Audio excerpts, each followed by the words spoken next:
Hey, he just called Joe Sonseed a Muppet. Yeah, because Joe Sonseed actually is a Muppet. Yeah, no, we've called him worse. Well, that's what his icon is. Yeah, that was the oh my goodness, what was the name of that Muppet? I don't remember his name. He was the old cranky guy that used to do the movie reviews from the balcony, right? Yeah. Anyways, guys, oh, you see, ran him off. Now he's gone. No, I you did. scared him. You scared. This is what happens when you have a professional theologian come in the room. The atheists run away. You see this? No, I'm just kidding. So hey, if someone asks for the link, how do I give it to them? Do I just tell them to go to the group? It's at the GDC. Okay. And if you could just send it to them directly or something. But anyways, welcome, Kenny Rhodes. He's a pastor from he's a traveling scholar with Reasons to Believe, or a adjunct scholar, or visiting scholar. Yeah, this visiting scholar with Reasons to Believe. And he used to actually have a different ministry, I think, Reasons to Hope, if I remember correctly. Yeah. And he actually has a book out. The name of your book? The One Who Is, The Doctrine and Existence of God. And I have that link in the video description below. So anyways, we're going to have a conversation because, people have been saying, we have a lot of theologians come in, for example, like Fuzz Rana and Dr. Ross and all these people. And these are very structured type situations where they come in. Well, this is a situation where we have Kenny here is a lot more free form. So, you know what? Let's all have at it kind of thing. Got questions you want to ask? Come on in. I don't care. You're an atheist, agnostic, or theist, as long as you have good questions and a good dialogue. Let's talk about this stuff. But I'll say up front, as people know this, my theological expertise is pretty well nil. Okay, I mean, I just recently kind of figured out the difference between 4 and 5 Calvinism. That's my level. Okay, so I have an interest in it, but I'm not well versed in it. So please, this conversation is probably not going to do much in the way for me to understand it. I'm going to try, but I'm going to probably let Richard or General kind of guide the conversation more than me, because I think they're going to be better at it. So Steve, with that, guys, welcome. Steve, what are your thoughts on superlapsarianism? I'm just curious. I'm all for it. I think that I think that people should actually be more pro superlapsarianism because reasons. Oh, gotcha. Thanks. Yeah, because reasons are always a good thing for things, aren't they? Reasons are ideal. If you don't have any reasons, then you're in a bad way. Well, except that I'm a non-evidentialist, so I don't really think you have to have like evidence for a lot of things to have agnostic beliefs. But so anyways, Kenny, talk about yourself for a second. Introduce yourself to the Great Debate community. By the way, you haven't officially joined yet, but we're going to get no. Have you officially joined? I don't know. I don't know what that means. So, is it like church membership or something? No, all you do is click a little link and say click to join, and boom, you're done. Oh, here. Okay. It's just a G plus community. That's all. We'll make you an official member. Just click that, ask to join, you're done. That's it. It's about 1,000 people. Sounds good.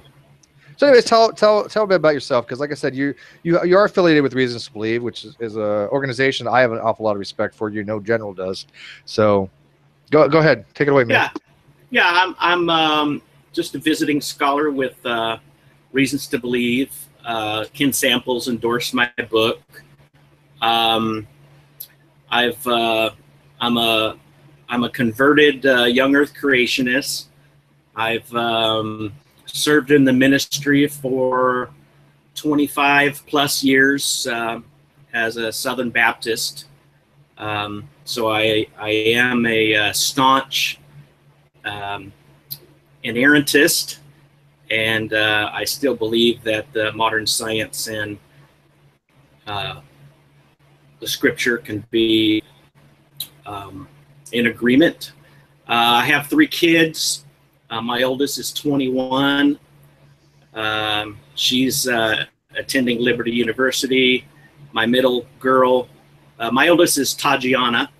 My middle daughter is Michaela. She's 18. She's doing special effects makeup. And my son, who is 17, who's 6'4", he's my hacker. So he likes to play video games and then hack into them and change characters and stuff. So hopefully he's going to make me some money. I used to do that. It didn't get me anywhere. It got me free game. It got me free gold in games. I there you go. Do that, right. So. Other than that, just a normal guy. I am a musician. I play drums as my main instrument.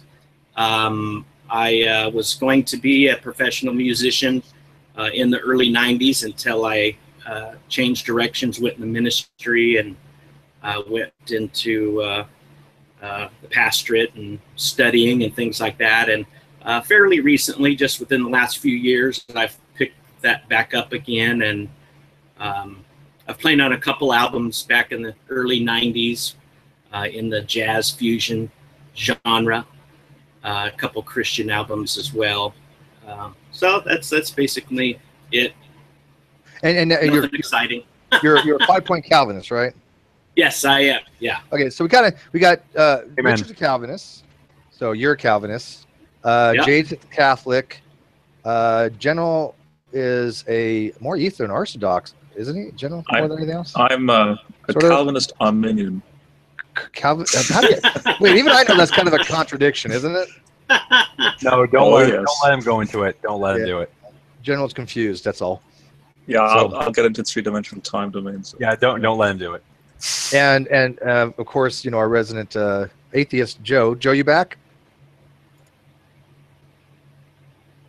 Ah, Joe, you're killing me, bro. This is why people think you're a Muppet. He has a real voice. I'm back. There he is. So I want to still be a little. I'll be in and out for like 2 minutes. Okay. Well, at some point, I know that Kenny's going to be looking for more of a debate structured thing, and I thought Joe was actually a perfect candidate for that.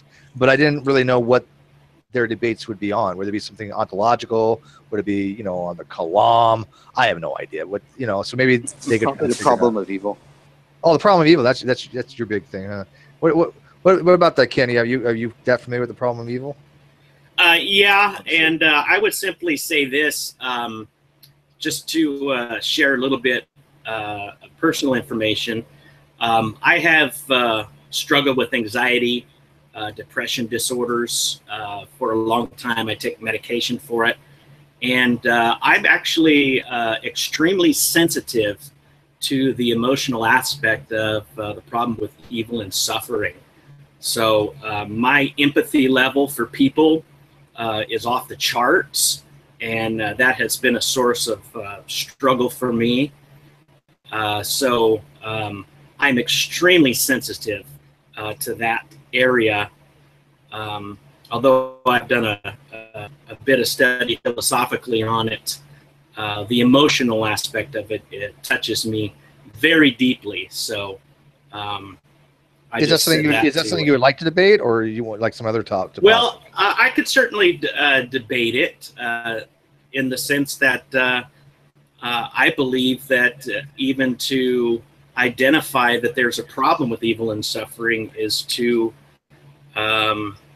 presuppose theism. So, and I know you've all probably heard that approach to it, but yeah, that doesn't I don't really think work. you can. I think it does. And they're off. Well, I'll tell you what. We'll schedule a more like debate on something like that. I would be interested in something like that. I don't know how you see the precept whole thing. One, I kind of understand why certain people wanted to go a precept route. Look, I presuppose God exists. Let's go down the route and see what happens. Okay, fine. Well, I meant presupposition in just the simple, not any kind of ism. Just the issue of evil and suffering necessitates the distinction between good and evil as real ontologically existing things. If there's real evil and real good, that necessitates a form of theism. Well, that's not the debate. The reason why it doesn't really matter, though, is because it could just be an internal critique. This is going to be a problem for you. It's going to be a problem for the person who does think there's this separation between good and evil. So it's a problem for you regardless. Hey, Joe, I'm getting it's a theistic problem for sure, yeah.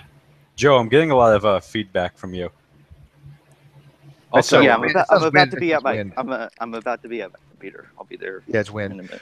Okay. Yeah, I'm not sure why Joe would have to presuppose God if he's doing internal critique for your position, right? Well, I would because it's his position, but I'm showing. But you're you're not adopting it. Okay, No. let me rephrase that. You have to presuppose, yes, okay, granted. No. But you don't have to adopt that position, right? You're not No. adopting it, you're just presupposing it and saying, what if, and just run with that as an internal critique, correct? No, unless they think you need to like assume something is right in a reductio ad absurdum, which is ridiculous. Hey, Joe, I'm not sure how much we're gonna get into this right now, like the whole moral argument thing, but I am actually doing like a fuller debate on it tonight, and you're more than welcome to join. My friend my friend Wade will be in, so it'll be on at 9 Eastern. So you're more than welcome to join that. Hey, while you're doing that, why don't you put out the rest of the things that's going on sure. this week? Okay, so tonight's debate is at 9 p.m. Eastern. It'll be on the moral argument. Later this week, we have a couple debates I'm really excited for. The first one will be which channel? What channel is it going to be on? Is that going to be yours or the Great Debate channel? Yeah. On Friday night, we have one on the Great Debate Community channel, which is not this one. It's so just type Great Debate Community into YouTube and you'll find it there. That one will be with Aaron Raw and General Han Solo here. They'll be debating biblical history, like the evolution of Yahweh, the Exodus, the historicity of Moses, Genesis 1, and maybe we'll get into the flood. That'll be a one-on-one debate, so that'll kind of be closed. It won't be open to the community. But the next one will be on Saturday night, and it'll be here on Steve's channel, and that will have General Han Solo and Jim Hall from Atheist Edge. That one will be open to the community, so you guys can come in and join and give out a lot of feedback. And also Aaron will be at that one too, right? Yep. Yeah, Aaron Raw will be at that one.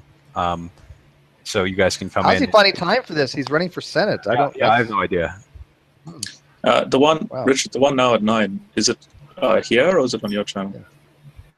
Oh, the one tonight? Yeah, that's what I want to know. Okay, yeah, the one that's tonight about the moral argument will be on the GDC channel. Okay, we'll be on the GDC. Okay.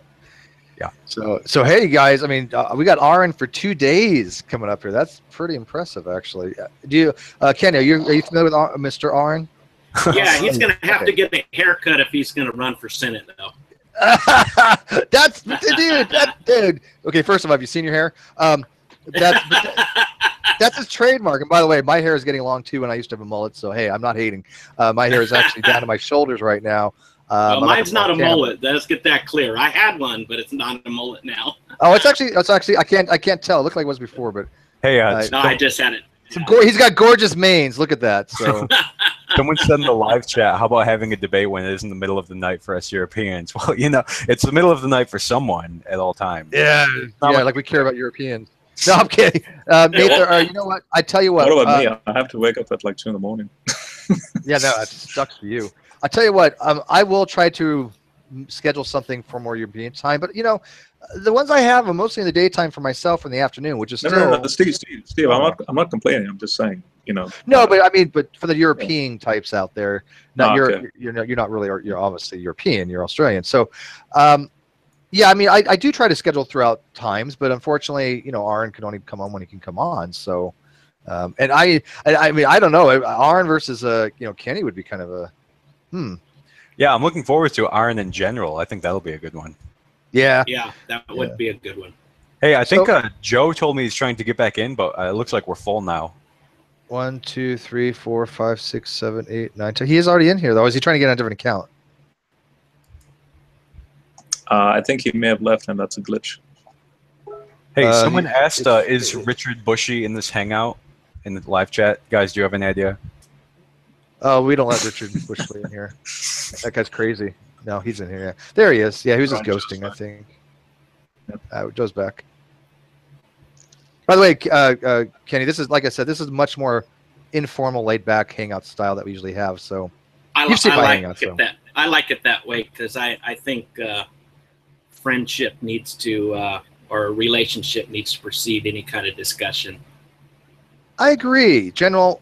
See, our relationship, General. We're cultivating it. Oh yeah. Right. Yeah, because we have a special friendship, a special bond. Okay, I've got a big question for Kenny. I've got a big question for Kenny to make it a little more tense in here. Kenny, I assume since you're part of Reasons to Believe or you're a visiting scholar or something, would you subscribe to Hugh Ross's model of evolution, which would exclude human evolution? Yes, I would exclude human evolution. Yeah. What would you say that the Bible, like the theology of the Bible, raises problems for it? Well, I would say this. I believe you have to have a literal Adam and Eve. But when it comes to some of the Hebrew words that have to do with how God formed Yatsar, for example, I think it's very reasonable to conclude that God took some pre-existing biological designs, because it does say that God made Adam from the dust. So he used pre-existing materials. I would imagine it would be biological designs already used. Now, whether or not he took, a fully evolved hominid and then breathed into that male and female the image of God, it's a possibility. I don't really debate that issue too much because it's not my expertise. I'm more into cosmology, and I've done most of my reading in that area. So that's where I try to hang my hat as far as discussions. Yeah, so to clarify then, your problem with evolution wouldn't be theological, like your main problem wouldn't be theological. Well, the theological problem would be if you're saying that Adam and Eve are simply evolved. I think there has to be one man and one woman. That's pretty. But they wouldn't have to be certain argument. Yeah, would you say that they had to be the progenitors of the human race? Like if you go back far enough, then you have one man and one woman, and that's like the beginning of the human race. I guess I'm not gonna make a firm stance on that because, like John Lennox says, we're asking questions of mechanism, and they have nothing to do ultimately with agency. So I don't think it. Either way you take it, it doesn't destroy theism. So, like I said, that's not really where I like to debate, just because I just don't know enough about it. Yeah, that's reasonable. Like, yeah. I didn't understand the mechanism and agency thing. Could you elaborate on that? Like, since you think an agent is behind all this, shouldn't you know the mechanism? Absolutely. When we study biology, we're studying the how. For example, Lennox talks about the fact, if we learn everything we can about the internal combustion engine, it says nothing about Henry Ford. So to think that evolution does away with theism, it's illogical. It has nothing to do with agency. It has everything to do with mechanism, the how. And so I say that either way you look at it, you're going to have to postulate theism either at the beginning of the Big Bang, or I say the beginning of the Big Bang, the origin of life, and the origin of humanity. Three singularities when God created the universe. But let me back that up, and I can say it could have been just the origin of life, but you would still have to have a mind behind evolution unfolding the way it does with purpose, which is actually the fifth argument, or the fifth way of Aquinas. There's purpose in the whole unfolding of biology. I agree that evolution isn't something that would disprove theism. The problem is, I think that theism as an explanation doesn't work. So positing theism or positing an explanation that includes like an agent like God to explain evolution and also the creation of everything, that kind of stuff, that doesn't work at all, because you're positing an agent, and I don't know the mechanism by which that agent works. Whereas when we use other explanations that involve agents, like someone created an arrowhead, we could point to them using their hands to create stuff, that kind of thing. But we can't do that when it's God. Well, just because we're ignorant of something doesn't mean that it excludes divine agency. There's certainly the fingerprints of a mind, behind the universe. What's the point of positing an agent if all the creation that we see by agents involves already existing material and involves them using their arms, using their body, and everything? It seems like God doesn't have any of that stuff, but you want to say he's an agent that created everything. Well, your mind has an influence on your brain. The mind would collapse the wave function in the brain, and so there you have immaterial causation working on a material substance. So it would be the mind, similar to the mind-body issue. God, his creation is certainly not like human beings, but it's certainly analogically like human beings. How is it like human beings? Well, analogically, to create. To use the words analogically means there's a similar way in which creation is by God is like human beings, and vice versa. But it's not univocal. Yeah. So does he? So Joe, does he take? Sorry, Joe. I think I can kind of help clear up this. So when we're talking about the fingerprints of design, or when Kenny Rhodes is talking about it, I don't think he would be necessarily using God as an explanatory hypothesis, where it's like maybe God is the explanation of it. At least in the scholars I've read, when they use arguments like this, they are deductive arguments. So I understand. No. Okay, They say that God is the explanation for this. They say that there is an explanation and it involves God. They do say that. I understand if it's a deductive argument, they're not trying to pose an explanation. Yeah. But they want to say that what explains this is activity that involves God. I would say there's an ontological necessity for a first cause. But you haven't even shown that. You have to prove that there is a necessity for a first cause when I think that's what we would have to get into. Like the actual, like, looking at the fingerprints of design. Like, if Kenny wanted to pitch that, then we could talk about that.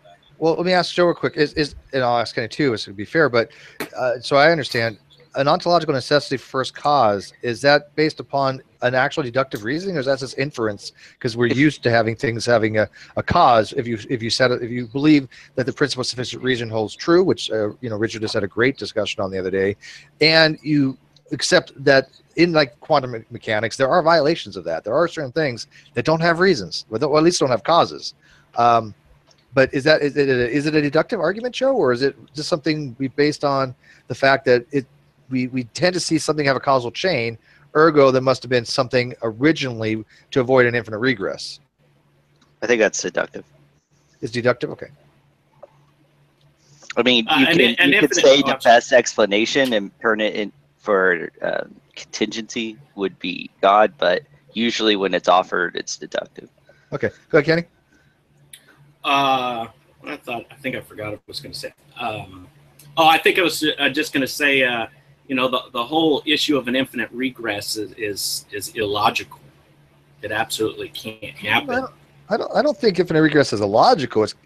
We don't particularly like the idea of infinite regress, but I don't think logically speaking there's any. That's part of the Munchausen trilemma, right? There's three things you can take: axiomatic assumption, circular, or infinite regress. All three of those, they're different ways of getting past these problems here. Like, I'm a foundationalist, so I don't really care if something's like axiomatic. I take most of my principles axiomatically, as far as the looking at the universe and saying the universe exists. But if somebody says, look, according to Munchausen trilemma, I want to take it as an infinite regress, I don't see how that violates any logic. Well, I would say this: a per se infinite regress necessarily starts in a per accident, or I may say a per accident infinite regress necessarily begins with a per se causal chain. So we're talking about the fact that this infinite regress would be instrumental causes, and you must have a first cause to account for that chain. Do you want to address that? Because I don't see why you must, but The must. I don't necessarily follow that it must have a cause. I don't know. Just because everything that we see has a cause doesn't necessarily follow that everything must have a cause. Just because that's what we observe. Do you hold God to be an infinite being? Absolutely. With no beginning? Right. Correct. Oh, let me ask. Well, this is a small detour, but Kenny, do not most Christians consider God to be the omnis, omnibenevolent, present? Okay, so if a Christian said that God is not omnipotent and not omnipresent and not everything, have you ever heard a Christian argue that before? Because there's one person in our community who is a younger creationist that's maintaining that position now, and I've never heard anyone argue that before from a Christian point of view. Is that something that you would say is completely against most Christian, if not all Christian dogmas? Yeah, it would be against natural theology and revealed theology. I just want to get your opinion on that. You have an expertise in theology, but do you guys know who I'm talking about, right? No, I don't. Not really. Really? I'm wondering if you misunderstood him or something. Oh no. I'll give you a hint. Think eggs and tissue paper. Edgar? Yeah, he was trying. Oh, okay. He has said it. We clarified it. I don't understand how he got that. What did he say? He said that we all misunderstand and that God is not omnipotent and omnipresent. Didn't he actually use the term maximally? Dude, the way Edgar uses terminology and the rest of humanity uses terminology, not necessarily the same thing. So, it was really confusing. Well, so anyway, back on track. Maximally is what people will use when they are denying the omnis. Like maximally is like a substitute, like it's the maximum that you can get to, but it's not like all power. I've only heard the term used in modal ontological arguments and in possible worlds. That's how I've heard the term used. Wait, maximal? William Lane Craig uses it a lot. Yeah, they would be using it differently. Like open theists, somebody who denies that God knows the future, they might use it like they might use that term too, but they're using it differently than like Craig would use it. Oh, okay. Right. They use it let's get back on apologetically. Apologetically, it's used to basically just say, hey, he could create a stone that he can't lift because he's maximally potent. They want to avoid paradox like that or vacuity. So Joe, why would you have to? I mean, I don't think you believe this, but why would you not have to have must have a first cause? Why would I think that? Yeah, Kenny thinks that you must have a first cause. Kenny thinks you must have a first cause. I would assume you think you don't have to have a first cause, or do you? I'm not sure, but I think I know the reason why he does is to avoid the infinite regress. At least that's what he said. Sure. Right, Kenny? Right, yeah. Well, I mean... an infinite regress per accidens, there's nothing illogical about that. But an infinite regress per se is illogical. I think I know what you're saying. I think I know what you're saying, Kenny. So you're saying, and if you want to avoid the infinite regress, you must have a first cause. However, if you don't care about the infinite regress, then a first cause is not really needed or not required. Because I don't think a first cause is required because I don't think there's a problem with infinite regress. I don't think it helps with infinite regress either, because we can always just ask, why is it that God caused the universe to come into existence? And then we can either ask, look, is that a contingent fact or is that necessary? If it's a contingent fact, then you're going to have the infinite regress again, or you're going to have a brute contingent fact. It's a contingent fact, but it has no explanation. If it's necessary, then that means that this is the only world God could have caused into existence, which is necessitarianism. That is, there are no possible worlds, like what you said, Steve. This is the only possible world.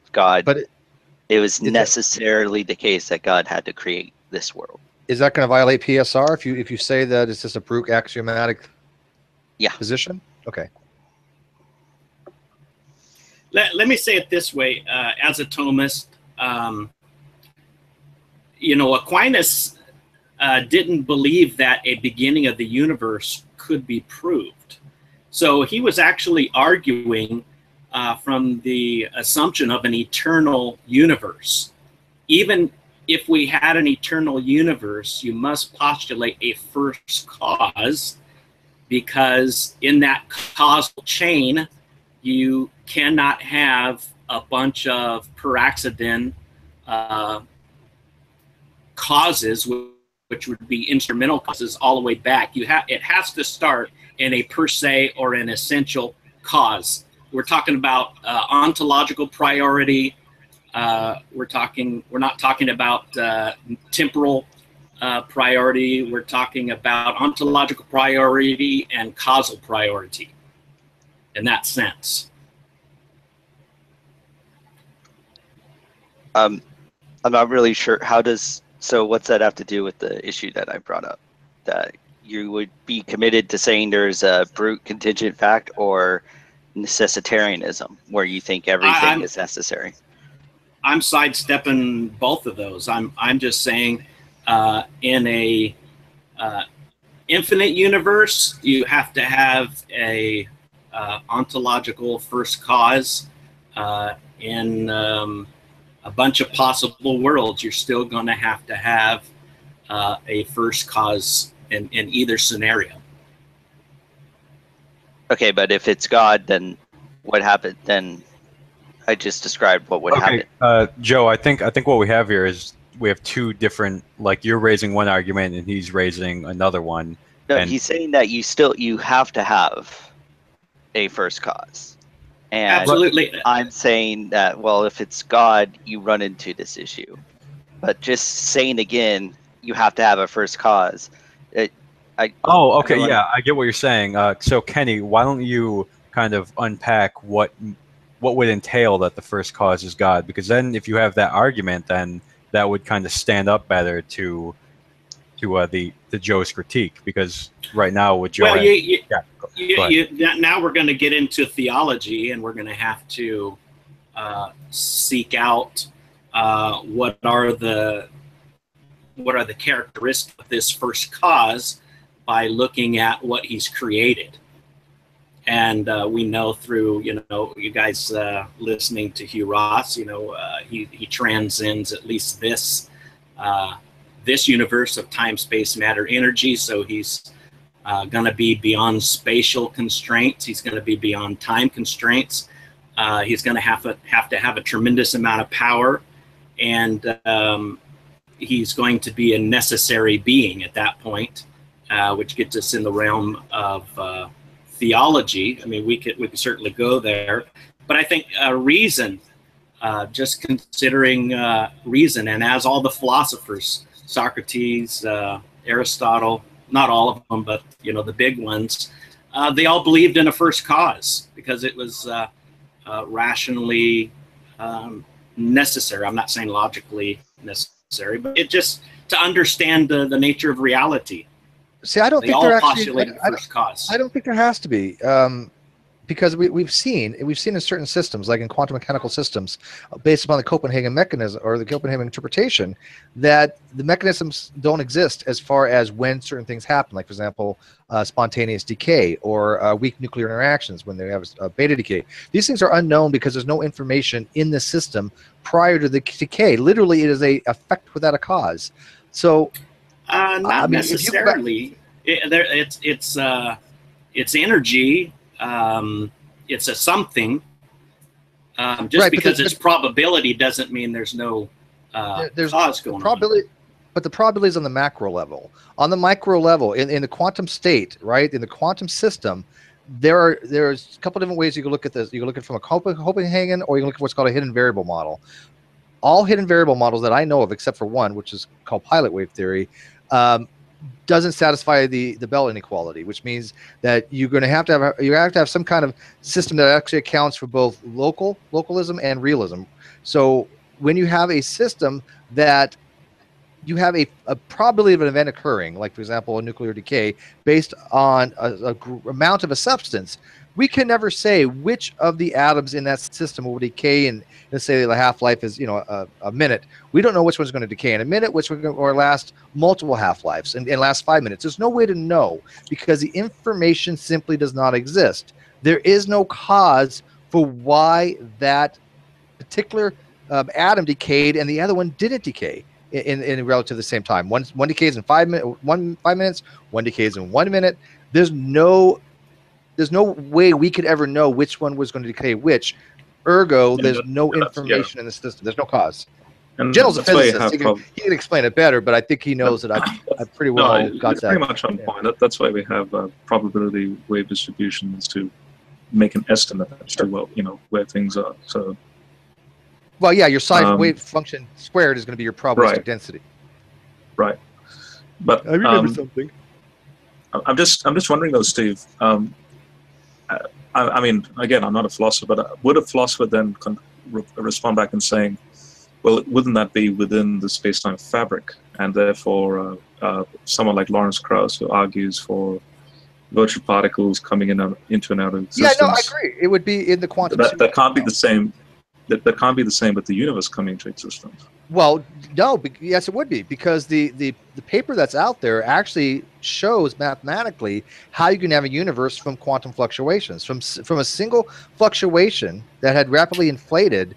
That would be due to the Heisenberg's uncertainty principle. That's what the paper actually showed. Yeah, but the greater the mass, but there are papers that have come back, and his own colleagues have stated that the increase in mass of such a particle the snapback time from 10 to the minus 120 seconds would increase, so get even smaller and smaller. Oh, by the way, this is by the way, you guys, this is General I talking when I hear like Richard and, you know, like Kenny talking. I just have no idea what the hell they're saying. So you know what? This is our way of getting back at you guys. So anyways, let's move on. Let's move on. Okay. I don't know anything about theology. I'm the first person to admit that. Yeah, but I don't know anything about theology either. But I don't understand why. I mean, we've shown that there's a problem. Either it's a brute contingent fact, which I think is something you would like, Steve, or it's necessitarianism, where everything is necessary. It's necessary for you to have existed, or for you to exist right now. It's necessary for me. It's necessary that I'm taking a drink of my soda right now. I'm not. I don't. Again, that goes like the argument for contingency. Did God have to create that is the argument. That's the problem. You ask, why did God create? Yeah, I get you. Get out of, oh, well, you need a first cause, therefore we could just say God. That doesn't get you out of the problem, because you could just ask, well, why did God create? Right. No, I think the argument continues. That's in the realm of theology, and it would be gratuitous, out of the joy of his own will. Why he created. Is that a contingent fact? Or necessary? And then necessity becomes like, well, is it necessity for him to do it out of joy? I mean, then it becomes another infinite regress. I don't follow with that. Well, hold on. Who made God? Who's God's God? You could go. You can back as far as you want with that. Let me just. I'm not Kenny. If I can I call you Kenny. Oh, absolutely. Yeah. All right. Cool. That's what his parents named him. All right. The thing I forgot was. Oh yeah. The thing is that a contingent fact that God created the universe out of love? Yes. Well, yes, I don't know what you're trying to, how you're formulating the question here. God created beings, the universe, and we are contingent. The creation is contingent. Okay. But when you get into, some of the other things you were saying, the issue is the very fact that there was a choice to create gives us indications that God is personal, and he chose to create out of the goodness of his nature. That would be the theological point of view. So it is a contingent fact. Well, what do you guys mean by a brute contingent fact? It wasn't necessary that the universe exists? No. It wasn't necessary. Theologically speaking. But I am saying, there may be a infinite, 11-dimensional M theory multiverse. But you still need a ontological cause or a cause of even that. Yeah, that doesn't thing that's or whatever you want to call it. Yeah. We're granting the idea that whatever we're in right now, God created it for this argument. And the issue is, I asked, why did God create it? And you said it was through like love. Right? You said a lot more to that, but for expediency, sure. You said love. And I asked you, love, yeah. well, is that a contingent fact? And I believe you're saying yes, it is. Well, I guess I'm being careful with answering this because we can talk words and then I don't want to be stepping into some sort of trap. Kind of like predestination and free will. I've audited tons of courses on that, and there's no answer for that situation. So I just kind of want, if you're calling it a brute contingent fact, that I don't quite know how to answer or to follow. Let me clarify. There's a difference between what I'm asking you and what a brute contingent fact is. I'm just asking you if it's a contingent fact.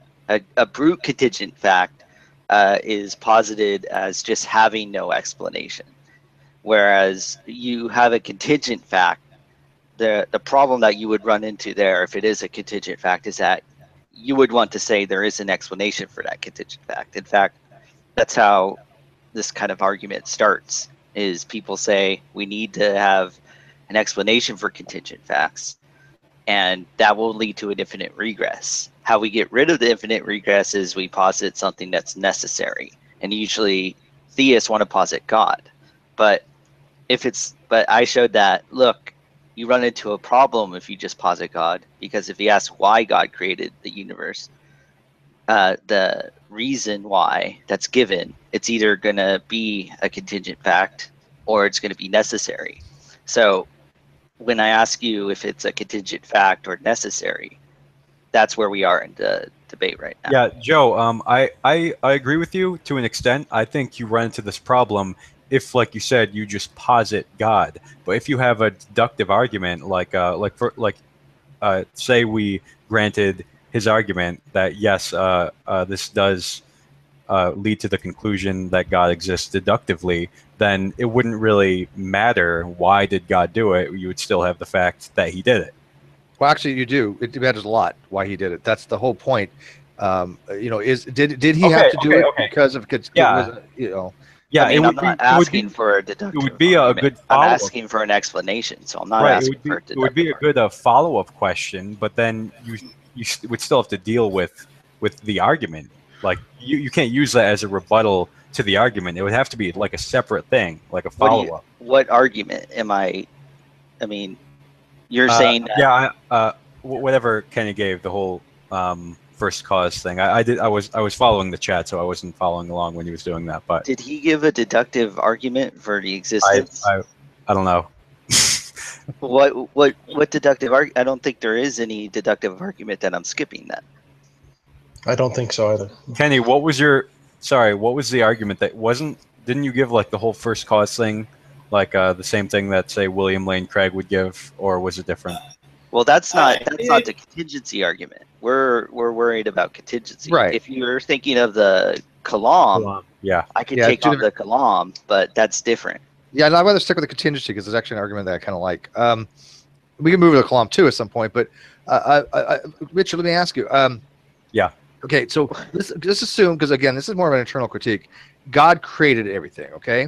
Okay. Well, hold on really quick. Okay, I want to make sure, Kenny, I'm not trying to trap you or anything, Kenny, but I just wanted to make sure you understand the issue that I'm bringing up.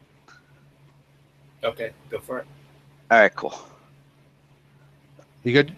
I get you, Joe. I totally understand. All If I can understand, I think anybody can. Because again, I get the philosophy, but the theological stuff just I don't. But I do understand the philosophy a little bit. So Richard, though, if God did make this universe, right, then the next question is, why did he make it? Was he free to choose to create this universe this way, or was it the only way possible for him to create it? Did he have a choice in how he could create this particular universe? Yeah. Okay, so he actually had a choice. It wasn't necessity that this universe had to be this particular universe. No. I don't think that. Okay. Yeah, I don't think it was necessity. I think he had a choice. Yeah. I think it could have been otherwise. So the universe as it is now, I would say, is contingent on God. So if that's the case, then why did he do it this way and not some other way? I don't know. But that doesn't satisfy the PSR then. I mean, wait, no. The PSR is just like. What's the reason why he created it this way and not creating another way? We would have to have a reason for why he did it this way and not another way, would we not? According to the PSR? Because he was learning how to create universes? I don't know. Well, there has to be a reason. Help me out here. Am I wrong? I mean, you're right. There has to be a reason, right? Richard, you don't want to say that, well, it's necessary because you know that leads to modal collapse, necessitarianism.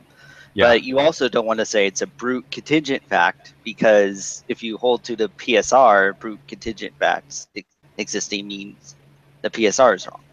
Yeah, so I think there's a distinction between an answer that is unknown and unknowable. Like we might not be able to know why God did it one way rather than the other, but that doesn't mean that the answer is unknowable or that the answer doesn't exist.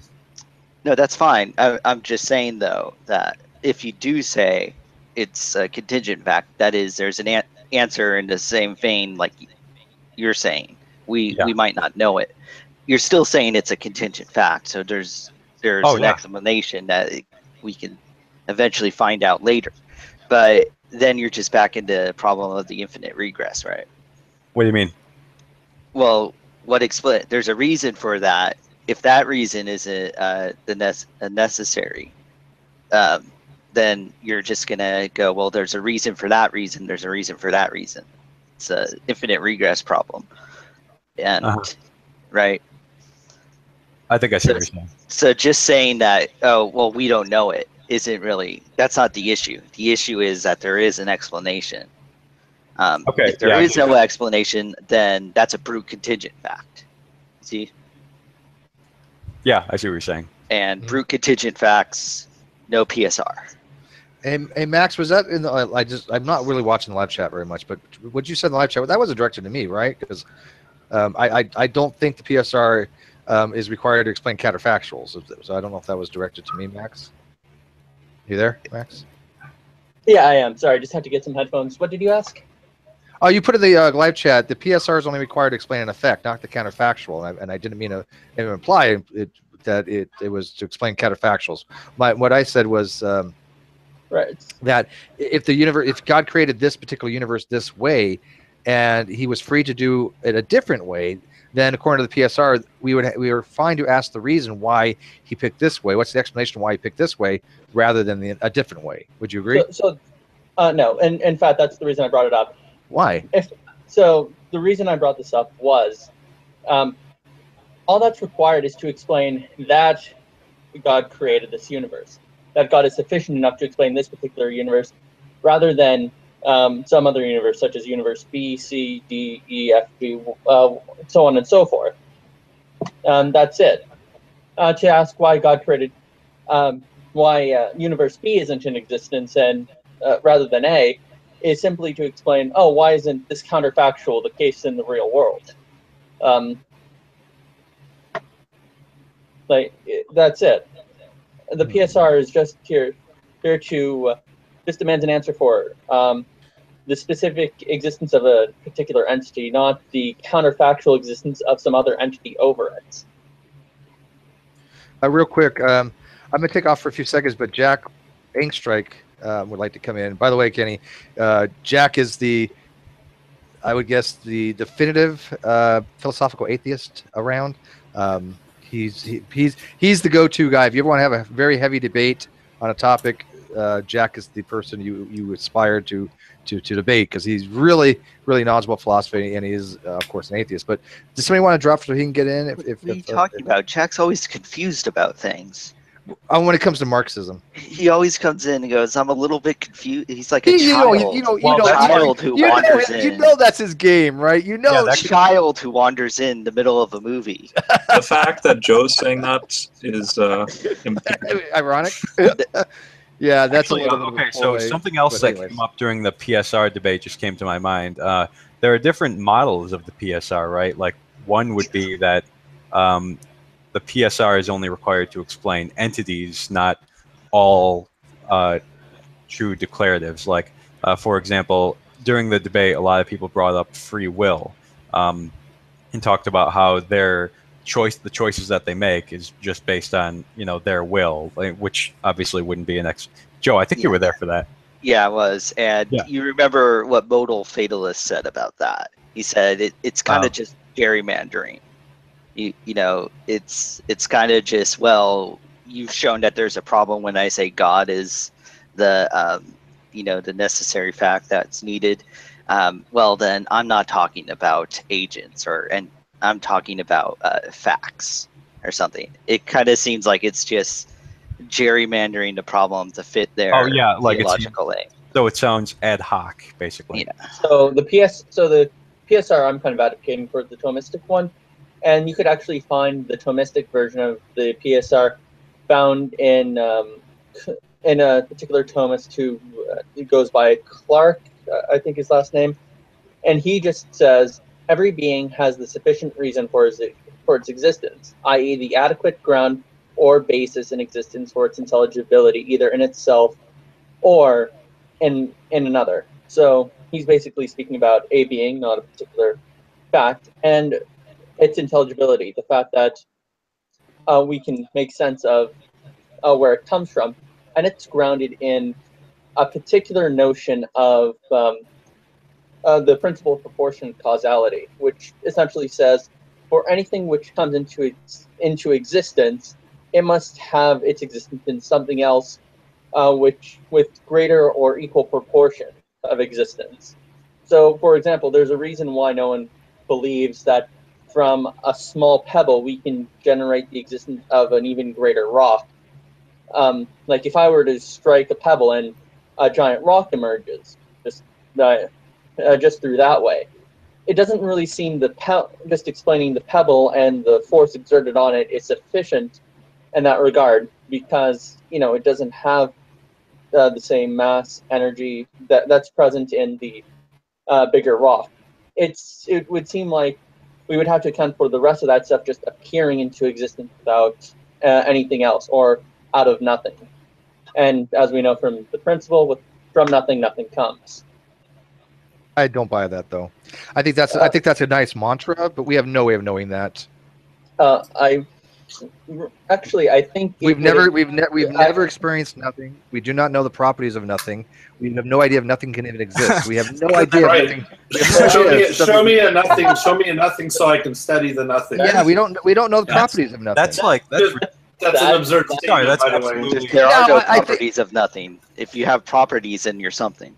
Yeah, exactly. That's an absurd statement to even ask the question. Just study a nothing. I mean, I can't study it because it has no properties. Wait, Steve. So this is where the fault comes in. When people think of nothing, they're equivocating it for a something.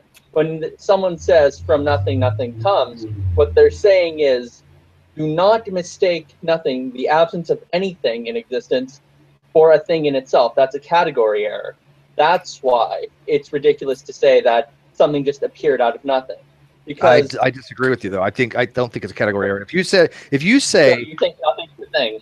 No. If you take nothing as a thing as a whole, right? Because you're using it as a concept, that's one thing. But if I actually have a nothing in a lab, how do you know what can come out of it? We don't even know. It doesn't even have. You can't even say it has properties. If you have nothing in a lab and you have an empty lab, that's yeah. But that's the point. You can't say something about something we don't even know it can ontologically exist. It only exists right now conceptually. And we're not even sure that it's a just qualifier to say nothing. Yeah. And maybe it's like it may be like a square circle. Maybe nothing is completely ridiculously impossible. There's no way to even have something like nothing. No, hey, Steve. Oh my goodness. What? Hey, Steve. Jonathan Edwards said that nothingness is what sleeping rocks dream of. Yeah, it's a nice analogy, but it just by the way, Nestle has a question I put in the group chat there. If you can get to it somehow, his question actually deals more with atemporal and bitemporal things. Which, by the way, I had asked Hugh Ross a similar question about is he an A theorist or B theorist, and he said I'm a G theorist, I'm a God theorist. And I thought that was a good answer by Hugh. Actually, I don't agree with him, but it was a good answer. But anyways, I got to take off for a few. Richard, could you take over and make sure we keep Kenny active, involved. Don't forget about him. Way too, but I'll wait until you get back. Oh, all right. Give me 5 minutes. And then Jack, are you here, Jack? Yes. Welcome, Jack. Meet Kenny. Kenny, meet Jack. Hey, Jack. You guys might want to have a little dialogue, but again, Jack is considered to be the heavy hitter. Joe's a heavy hitter too. Don't make it wrong. But Jack is the black belt, though. You see the black belt in his picture. Well, you're a black belt too. He's just got little marks on his belt. You're black belt, Joe. I don't think Jack would concur with that. Well, we don't care what Jack thinks. Well, if you're saying he was a Marxist, if you're saying his belt is indicative of his Marxism, he'd be a red belt. Snap. All right, so I'm gonna leave you guys for a few minutes. Don't beat each other up too bad. Jack, what made you want to come in here? What topic did you hear? I haven't seen any of it. Actually, I think we should ask Kenny that, because he's like the main person that we have in here. So, sure. Yeah, Kenny. I don't know if you brought notes or anything. I wasn't supposed to be the center of attention, but you're the center of attention. All eyes are on you, my friend. Well, I kind of wanted to back up a little bit, kind of restate some things.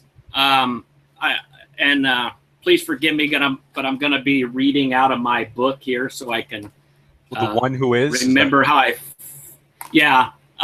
I wrote it 2 years ago, and I've been immersed in music for the last 2 years. So I've kind of been away from this whole thing for the last couple years. So that's why I told Steve, I need to get kind of back into the groove of things. My brain has been compartmentalized into music. Yeah, the GDC is a great place to do that, because you're just kind of easing into it. Yeah. So by the way, I really like that cover. Go ahead. I really like the cover. It's a nice looking book. Yeah, stolen from a great source. Oh, you didn't draw that one?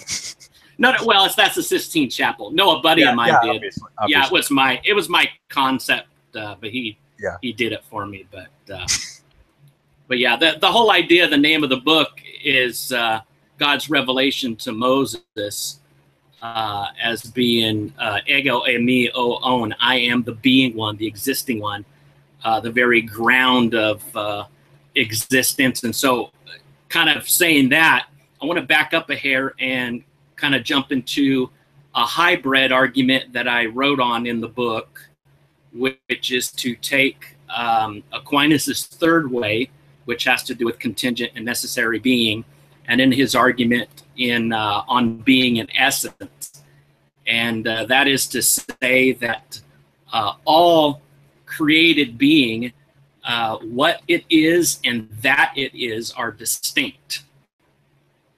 And so all that exists is in composition to what it is, its essence, and in that it has had an act of existence given to that essence, and that's why it exists. And so within that formulation, God is considered one whose essence is to exist, that there's an identity of essence and existence in God. And it's called the doctrine of divine simplicity.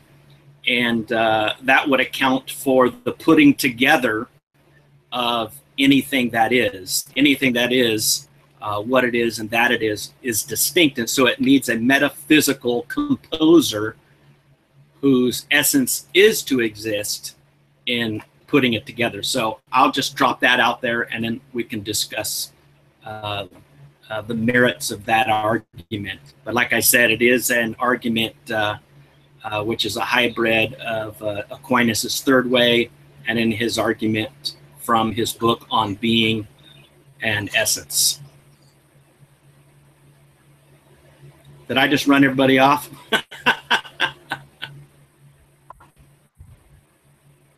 No, I can't hear anybody right now. Okay, okay. I've heard Aquinas' laws before, but I'm just curious. They're logical arguments. They're not like deductive arguments. So you sort of are just accepting for the sake of argument that they're relevant to the conversation, right? Well, it has to do with necessary being. That's basically what the third way and the argument from contingency and the on being essence. It's still right. just that's his third way. It's not a deductive one with bulletproof premises and conclusions where you can't deny the conclusion. It's a different type of argument. It's not a deductive argument. Right. Okay. Right. How do you make sense of a being that's divinely simple? Well, we certainly can't totally understand what it means, but we're talking about an infinite, eternal, all-powerful, necessary being whose being is indeed simple, and we can't even understand or comprehend what a simple being is.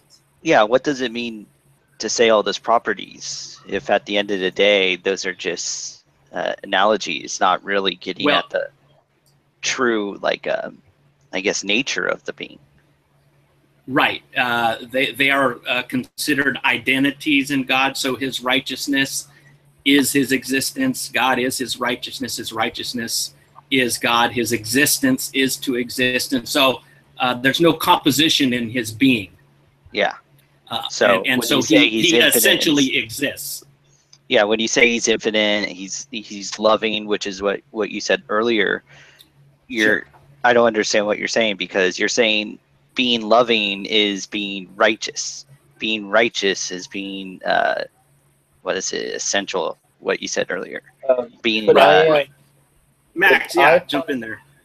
All right. Just to give one possible explanation, when someone uses an analogical language, they could be approximating using said language. So, take for example the ancient Platonists, who believed that rather than we did, heat was hotness itself was kind of an ideal form.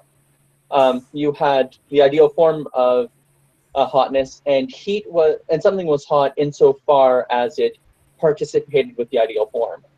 So, but no one knew about these ideal forms. No one lived in the Platonic heaven. So, but gradually we have, with each particular instance of heat at greater degrees, we have kind of a closer approximation. So, for example, if we were to say, which better captures the essence of heat, a flame that, about to go out, or, a blazing inferno. The inferno comes closer, but it's not the ideal form, because you could always just imagine something hotter and hotter and hotter. And with each successive degree, you kind of get there. With God's properties, what I think is being done is you have properties such as the good, the almighty, everything which gets you to greater degrees of existence, because they require much less than something with less existence. So, for example, God being all powerful. If God is the most powerful thing, it's just to speak of God as being something to which nothing can possibly change him.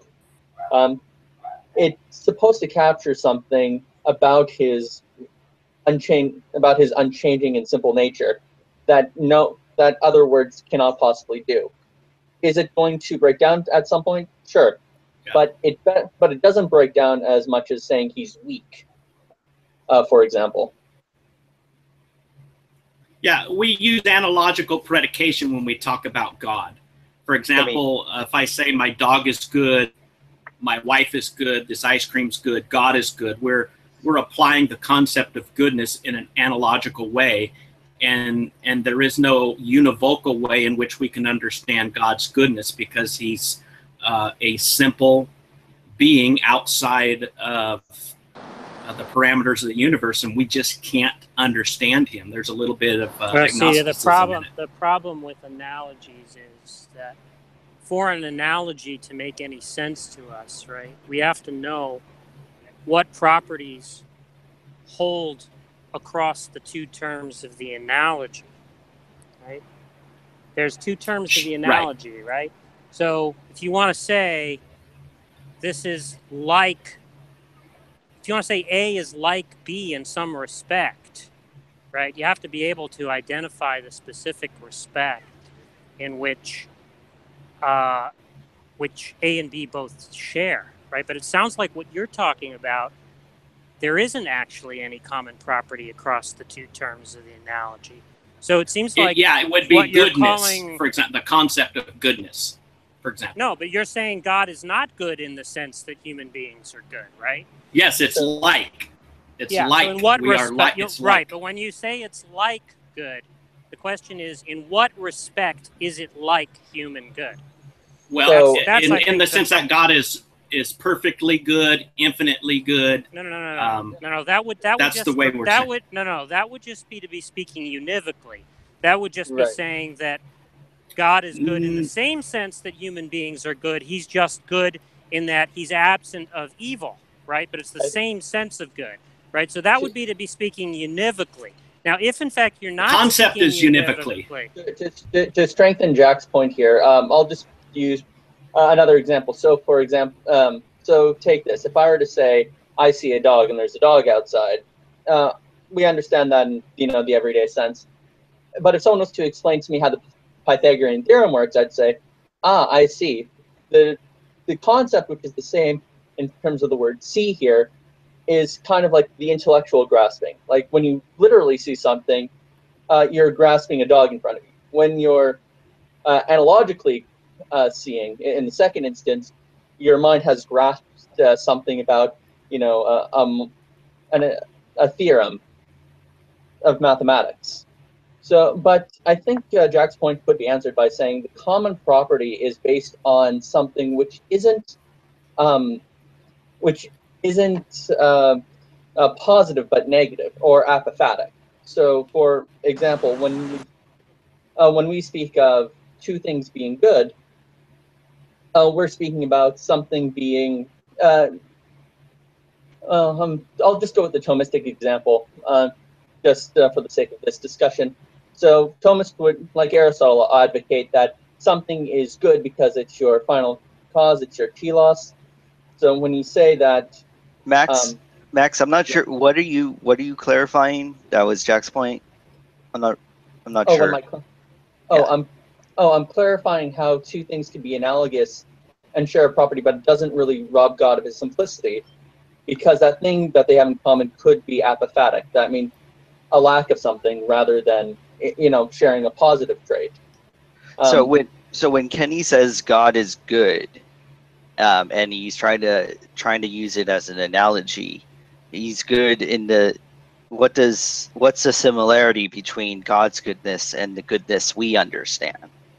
Okay, because presumably there's a common property across both. Because the idea has got to be that when we say God is good, good doesn't mean the same thing that good means in the human case, because that would be have a univocal concept, right? So it must be something that resembles human good in virtue of some property that both concepts of the good share, right? So the question is, what's the common property?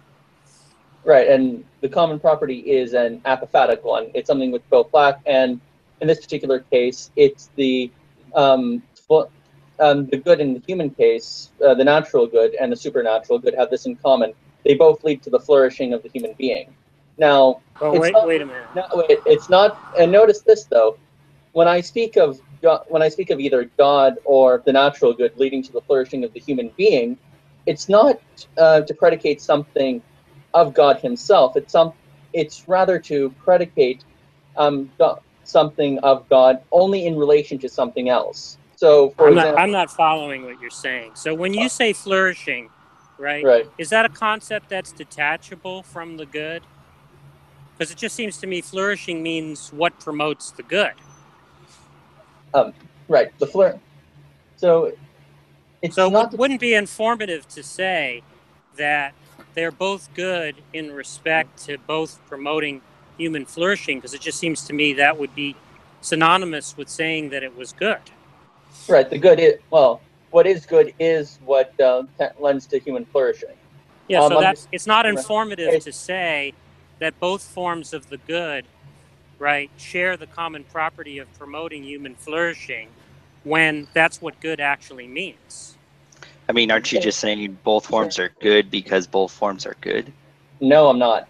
So in terms of this just tends to be G.E. Moore's naturalistic fallacy. Yeah. And in response to this, I'd just say that when it comes to these particular things, I really don't want to get on the topic of morality here. But usually Thomas will respond by saying that it's really just... Well, Max, that is, we are going to get off topic then. We're just wondering, how can you say God has a property if it's good? If good is hanging you up, what is it? What's another property God can have that you have to say by analogy? All right. All of them. Yeah, if you say, so take any property of God. God so is all right. God is powerful, right? Yeah. Now, powerful. Presumably powerful doesn't mean the same thing it means when we say any earthly or natural entity is powerful, right? So then the question is, in virtue of what property, right, does powerful superscript 1, what does that share with powerful superscript 2, right? Presumably both those predicates share something in common, in virtue of which we can call them by the same name, right? All right. What is it? All right. Can I just be honest here? I'm completely lost with all these philosophical terms. Yeah. Can someone just clarify? They're saying basic laws of logic. If you would define something, A is A, and it is not B.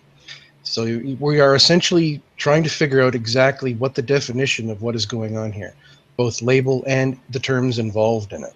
Because if there's some contrast or conflict going on with regards to using the same word that shouldn't be used, you're going to cause a problem throughout the entire conversation. So everybody's got to be on the same page with what the definitions mean.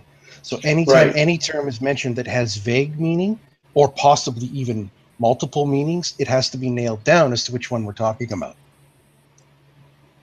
Right. Okay, so we're talking about a certain goodness then in relation to human goodness and divine goodness? We're talking about analogical predication, General. General, the idea is this. He thinks God is divinely simple, which means God doesn't have properties. It means a lot more, but right now the concern is properties of God. And so we're asking him, how can you make sense of the statement God is powerful? If what he means when he says God is divinely simple is that God's being powerful is the equivalent to God's being all-knowing, God's being all-loving, that kind of thing. And so if that's not the way we understand things like power, good, and everything. So how can you when you say that? Go ahead. That's fine. Well, sorry, Joe. When you say we don't understand that, so then what is it that you disagree with them? The fact that it's triggering a contradiction of some sort based off of our definitions versus the one he's using. Like he's saying we're talking using an analogy, right? But he hasn't identified the same properties in each things you're comparing in order to really justify using the analogy.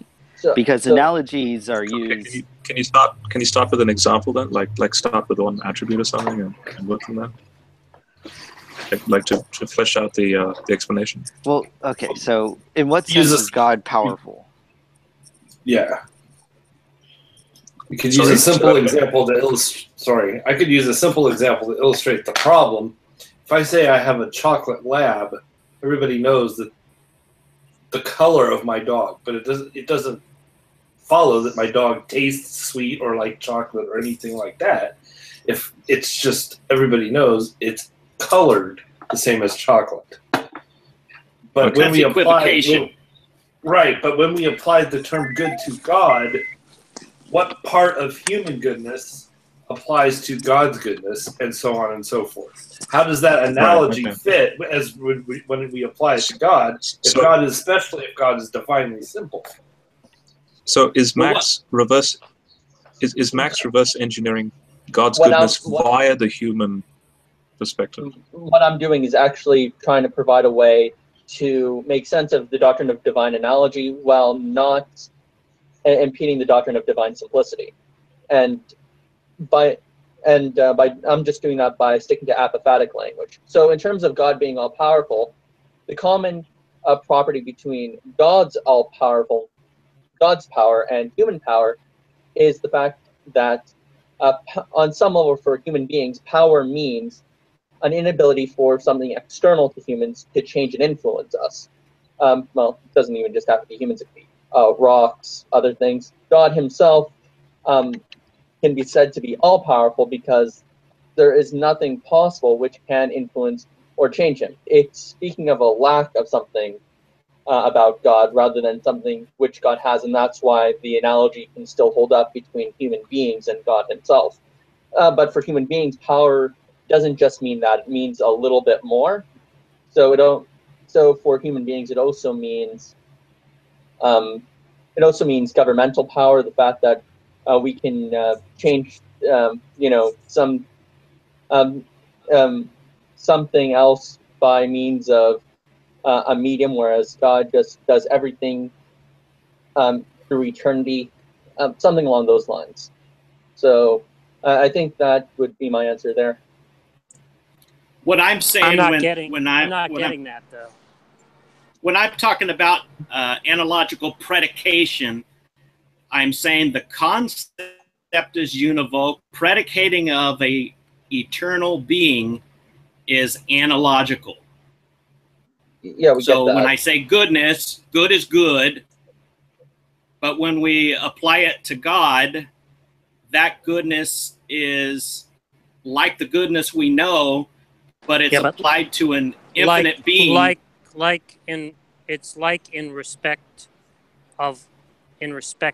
In virtue of what is it like?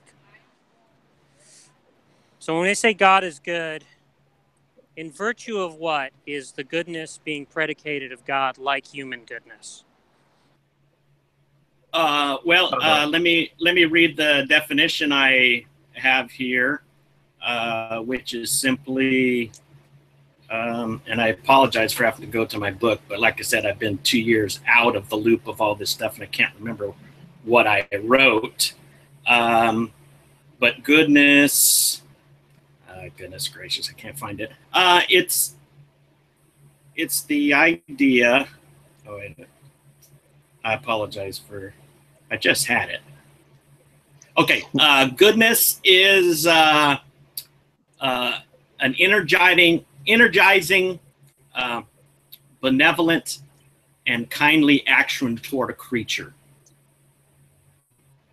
Benevolence and kindness, and that would be. Well, that just sounds univocal.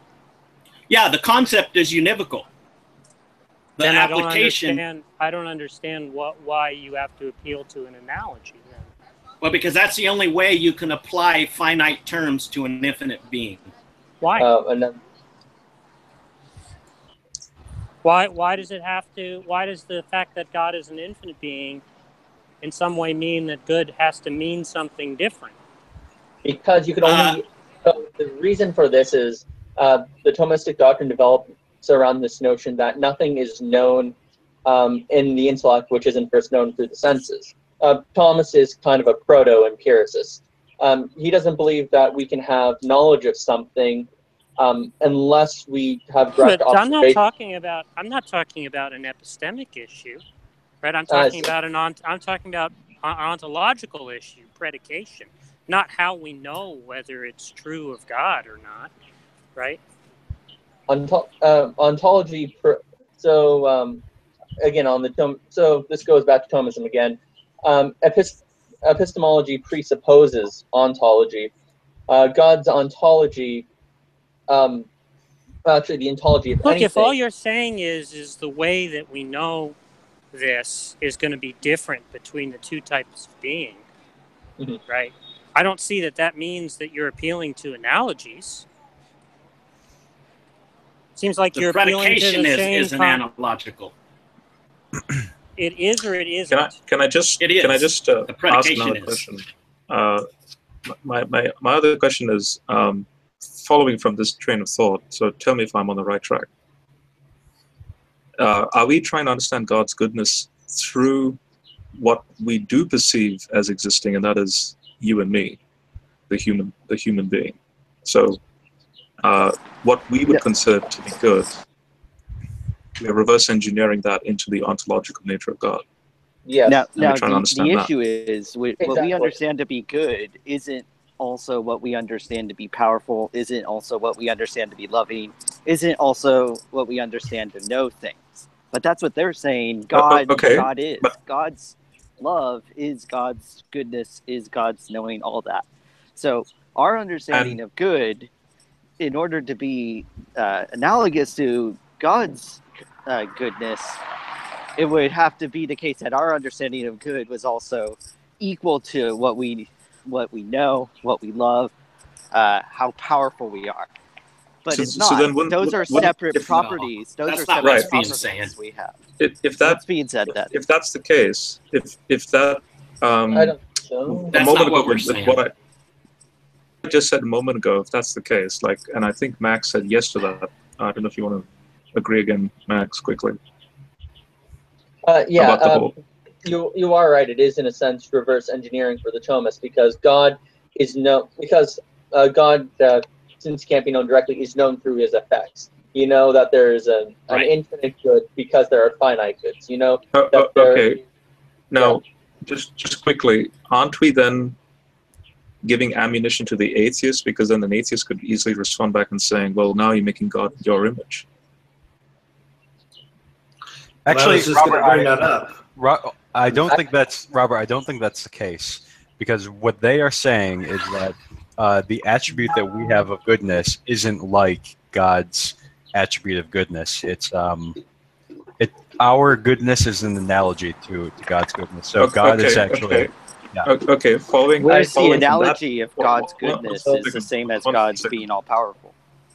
1 second. So following from that, what Richard just clarified, then again, in some sense, we are giving ammunition to the atheist, because an atheist might say, well, you're changing the topic right now. If it's completely, if God is completely, totally other than what we are, then how can he relate his quote-unquote goodness for us to use and practice? So I'm not sure if we're switching topics at this point. Joe kind of said that we are. Before I want to address that, but if I do, I want to know, is everyone on board with that, or should we just keep on the end? No, I'm asking a question. I'm so lost that Isaiah and I are just having quality time in the outside chat. So if you hear dinging, you might want to turn off your notifications, because I have no idea where the hell you guys are talking about, and I missed Isaiah because Isaiah has been in the army. So thank you for your service there, Isaiah. Hope you don't get. So we're talking about simplicity, and Robert is raising objections to it. I think it's a valid course of discussion as far as I'm concerned. Yeah, but am I on the right track though? With I walked away. I walked away, so I'm not sure. I got back like a few minutes. Okay. Okay. So what I said a moment ago was. No, I heard what you said. I just didn't hear the preceding conversation, but I don't know. As far as I'm concerned, we're still talking about simplicity. You raised an objection to it. So no, I'm not raising the. I'm just all I'm doing is I've oh been right, you're saying you're giving ammunition to the atheist, and you're looking for clarification. Yeah. No. I've been teaching myself, like catching up very quickly with all these terms in this one hangout, and then rationalizing it in my own mind, and then asking the question to everyone, including the theists. So classical theists would. I'll just answer it.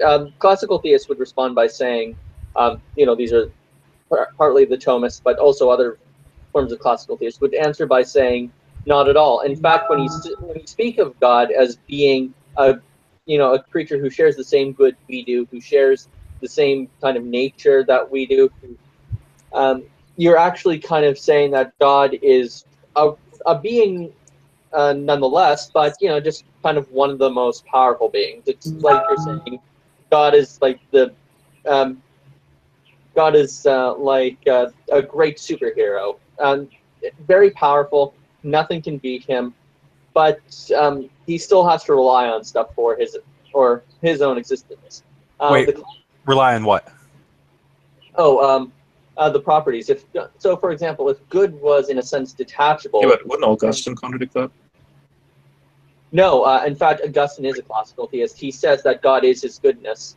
You can find it in many of his works. Classical theism basically says God's existence is his essence. Basically. Yes. His essence, basically. Right. Classical theism believes that there's an see. identity between God's essence and his existence.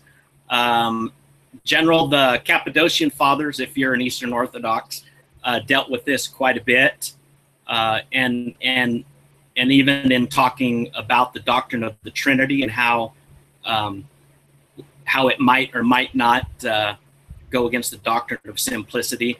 But we got here because we're talking about the composition of all created beings, what they are and that they are, and postulating that God, as a necessary being, his identity, there's an identity between his essence and existence, and he composes essence and existence in created things. You offered arguments about him being a sufficient being. Where did you cross the line to necessity? I never said sufficient being, as far as I remember. It was always necessary being with contingency, not sufficient. I never got into the argument of sufficient reasoning. It's not Thomistic. I want to follow up with something Max said. Max, you said that the properties would be detachable. I wonder if you can expand on that. Like, why would the properties have to be detachable if they are like distinct properties? All right. So, in terms of how we understand properties, there have usually been 4 ways of understanding it. I'll just break this down in terms of 2 ways. The first way is in a Platonic sense. When we speak about properties, we're speaking about uncreated objects, which are which we don't causally interact with, but we make references to when we speak about everyday objects or abstract properties. When we talk about people, like goodness. Goodness isn't something tangible that you can touch or feel. It's rather abstract. It's immaterial in a sense. If that isn't located or found within God's being himself, it's somehow out of him. Another way to understand this is through a doctrine of nominalism.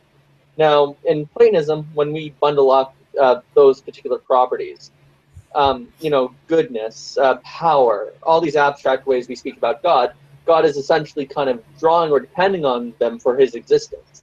And he isn't he doesn't have aseity anymore, but rather he depends in some respect for other things to exist.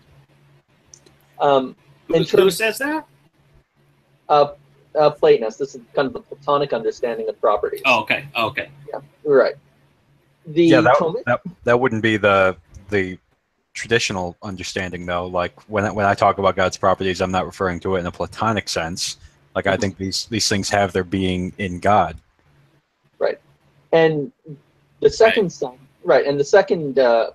understanding is something along the lines of divine conceptualism. Like oh, these properties exist kind of in God's mind. Like, imagine you take these divine ideas and put them in, or abstract ideas and put them in one mind, but then you kind of have certain problems there, because in certain respects, these properties kind of exist prior to speaking about God. So if we're to say God is three individuals, or God is three and one, suddenly three and one kind of exist be outside of him, and then we're using them to describe God, but then we're also depending on God to explain them, so it's a bit circular.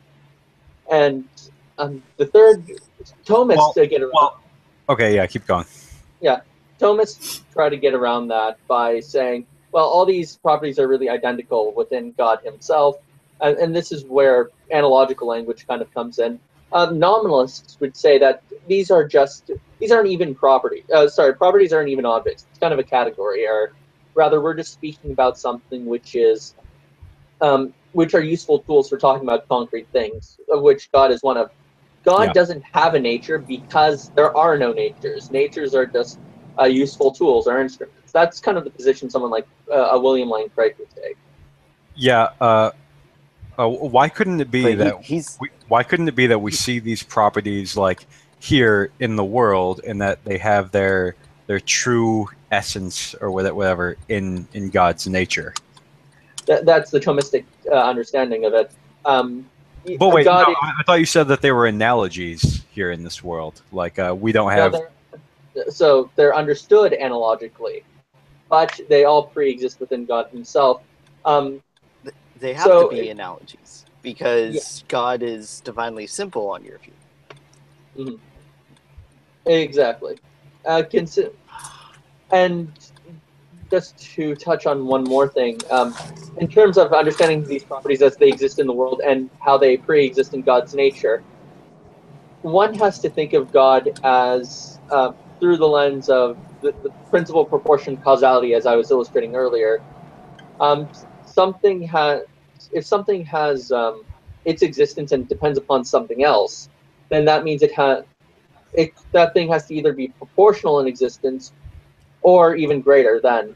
A divinely simple being has no potentiality in itself, but rather is the potential of all things to exist.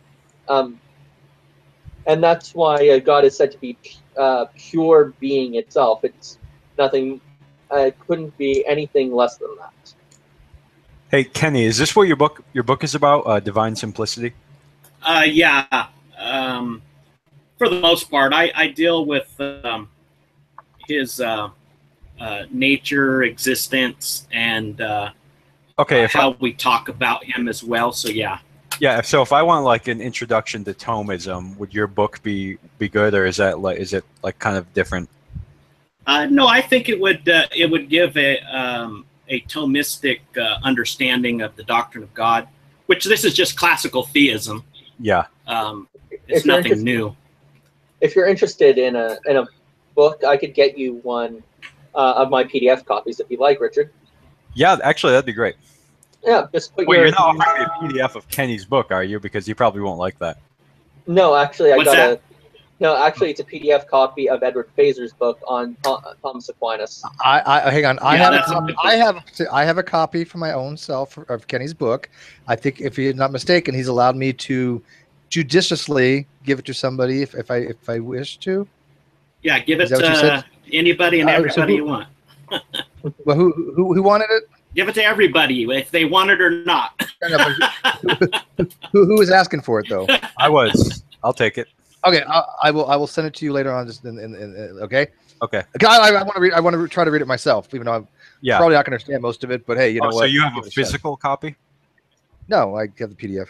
But the people that want to order the physical copy, I do have the Amazon link in the video description because I think it's only fair. I can't say anything on the book because I haven't read it yet, So I did read, like Dinosaur Blood and the Age of the Earth, because Fuzz Ron has sent me a hard copy of that, and I endorsed that book because I liked it. I mean, it had a few things I questioned him on, but for the most part, he got the science right, obviously, and he got he got it down really condensed. It's really small, and I'm reading Improbable Planet right now, so I've got some things on my list before I get to his book, but I will eventually check it out. So, by the way, I'm sure it's pretty good. Just if I could make another response to Jack's argument, I guess one other way of tackling it would be to deny his understanding of analogy and just state that analogical language actually univocal language actually all presupposes some analogical language. So it could be the case that, like a lot of other language we use, we might not understand what the analogy is, but we know that it could be analogous. Yeah, I don't see how the concept of analogy wouldn't be vacuous in that case. Yeah, and Jack, on that same issue, it's fair. I should mention the fact that my position is not universally agreed upon, especially today. Like William Lane Craig would disagree with it. I think Van Til would also say that our terms are univocal when they reference God. So, what's that? I'm sorry. I said, well, Van Til was a hack. That is true. I would actually agree with Van Til's hackery on that one. Yeah. Hey, Max, what's your name? I'm trying to find you on Facebook. Well, I'm just not going to say it live. I'll just leave it at that. Okay. I will get you. Can I give you his Facebook page, Max? Yeah, Steve can. Oh, sure, Steve. All right, I'll give it to you. Again, I'll add it to my things. I'll give it to you afterwards. Okay, sounds good. Yeah. Right. His parents' name looks like his name is Peter Fuller. He's the lead singer of the Newsboys. Oh, is it because of the bald head here? Yeah. Well, you missed it before. Max had a glorious head of hair, like something out of like the Renaissance. It was just magnificent. I even had a please, you could honestly say, I could have honestly came on screen and said, "I am Inigo Montoya. You have killed my father. Prepare to die." That was you. Bet you die. Someone would have believed me. I'm always looking like somebody. I'll just say that. In terms of the objection, analogy being trivial at that point, if it's an empirical fact, though, about linguistics, I'm not sure how it could be trivial, unless you mean trivial in another sense. Aren't there a lot of things we understand about science in an analogical way as well? Yeah, but Jack's objection isn't that we can't understand God through analogy. It's that in order to understand God through analogy, we need, prior to that, some univocal property to understand the analogy. So if I I wrote in my book that the concept was univocal, but the predication is analogical, and that's kind of just what I understood. Just wondering. So Romans 1:20. Obviously you, Kenny, and Max being Christian, Paul makes the argument that God's invisible attributes, which is technically what we're discussing right now, right, his eternal power and divine nature, and Paul says, have been understood and observed by what he made, so that people are without excuse. So basically, Kenny, and what you just mentioned about, in this case, the scientific endeavor, would philosophy be, so even having this discussion, why not look at it more from a scientific context? Actually, natural theology is science in the classical sense of the word, not in today's understanding. Natural theology is just understanding God through his creation. And in terms of that, when you look at creation, you can understand that there is a God, certain properties about him, so forth. This is just natural knowledge. Supernatural knowledge is what we get in scripture through revelation and stuff. That's the distinction to be drawn here. Natural theology doesn't preclude science. Rather, natural theology just is so expansive as to include science, but also philosophical disciplines such as epistemology, metaphysics, ethics, and all that. Right. So, and I would only add to that. That like Aristotle said, science is just cutting off one part of being and explaining that part. I think we need all of it. I think I love science, but science can't explain everything, and we need metaphysics. We need philosophy, or even like abstract maths and so on. Now, for example, in the scriptures, so Max, you just mentioned that supernatural theology. So I suppose then, I guess more important, right? That would be primary, like a primary piece of data points about God from what's mentioned in scripture, more so than say through natural theology. But yes. so for example, sorry. Yeah, I would agree with your statement. Yeah. So in that case, for example, things like the triune nature of God, and then like you mentioned, his omniscience and so on. So that's mentioned in scripture. Then do we need to go to nature to then clarify those points that's mentioned in scripture? So for example, the Trinity, can we explain it through science? I don't understand how the Trinity. I think the Trinity is a matter of special revelation, and I don't think anyone can deduce the note. And I don't think anyone through the study of the natural world, or metaphysics, or anything without the aid of supernatural revelation could come to the conclusion that God is a Trinity. I don't think that's something achievable. I think the Trinity is true. I think it's a doctrine that is something we ought to accept as Christians, but I don't think it's achievable there. I think there are a list of things we can't understand. So if you're a skeptic, you're put on hold. No, 1 sec. So in natural theology pre-Christian era, you have what's known as a hypostasis argument for understanding God and his wisdom, his logos. It's basically saying invisible attributes, his eternal power and divine nature, obviously the divine nature here would be the Trinity, have been understood and observed. Well, actually, right, they were, and yes, if you look at that though, that was understood through a Neoplatonic understanding and an idea where God was, where we didn't really have God, but we had this thing called the One, which was a rough approximation of God, except Plotinus has a much stricter notion of simplicity, such that he'd even disallow things like analogy and stuff. And the Logos would be on a lower plane to the One. Even the One itself even transcended good and evil. It couldn't even be predicated that it was good. And Jewish thinkers that came after that were really following the trend on that one. And I don't think, and if you were to ask me, I don't think what someone like Josephus, Philo of Alexandria was doing was in line with Christian understanding. I think it was more in line of following Platonic understanding. Well, hold on. I was gone for a little bit. I sort of disagree. Anyway, Philo was a lot more Jewish than Hellenistic. So, you guys solved the issue with divine simplicity and analogy while I was gone? Well, we kind of moved on because there are a lot of other questions popping up. So we're just assuming that you guys can, when it fits your need, you guys could say, oh, God's divinely simple. But when you want to talk about God's properties, you can just talk about them. This is the philosophical divide between a foundational point of view and a coherent point of view. I've made a couple posts on the forums about it, that at some point you can have a gloriously wonderful, coherent theology. But it could be at complete loggerheads with someone else's coherent theology.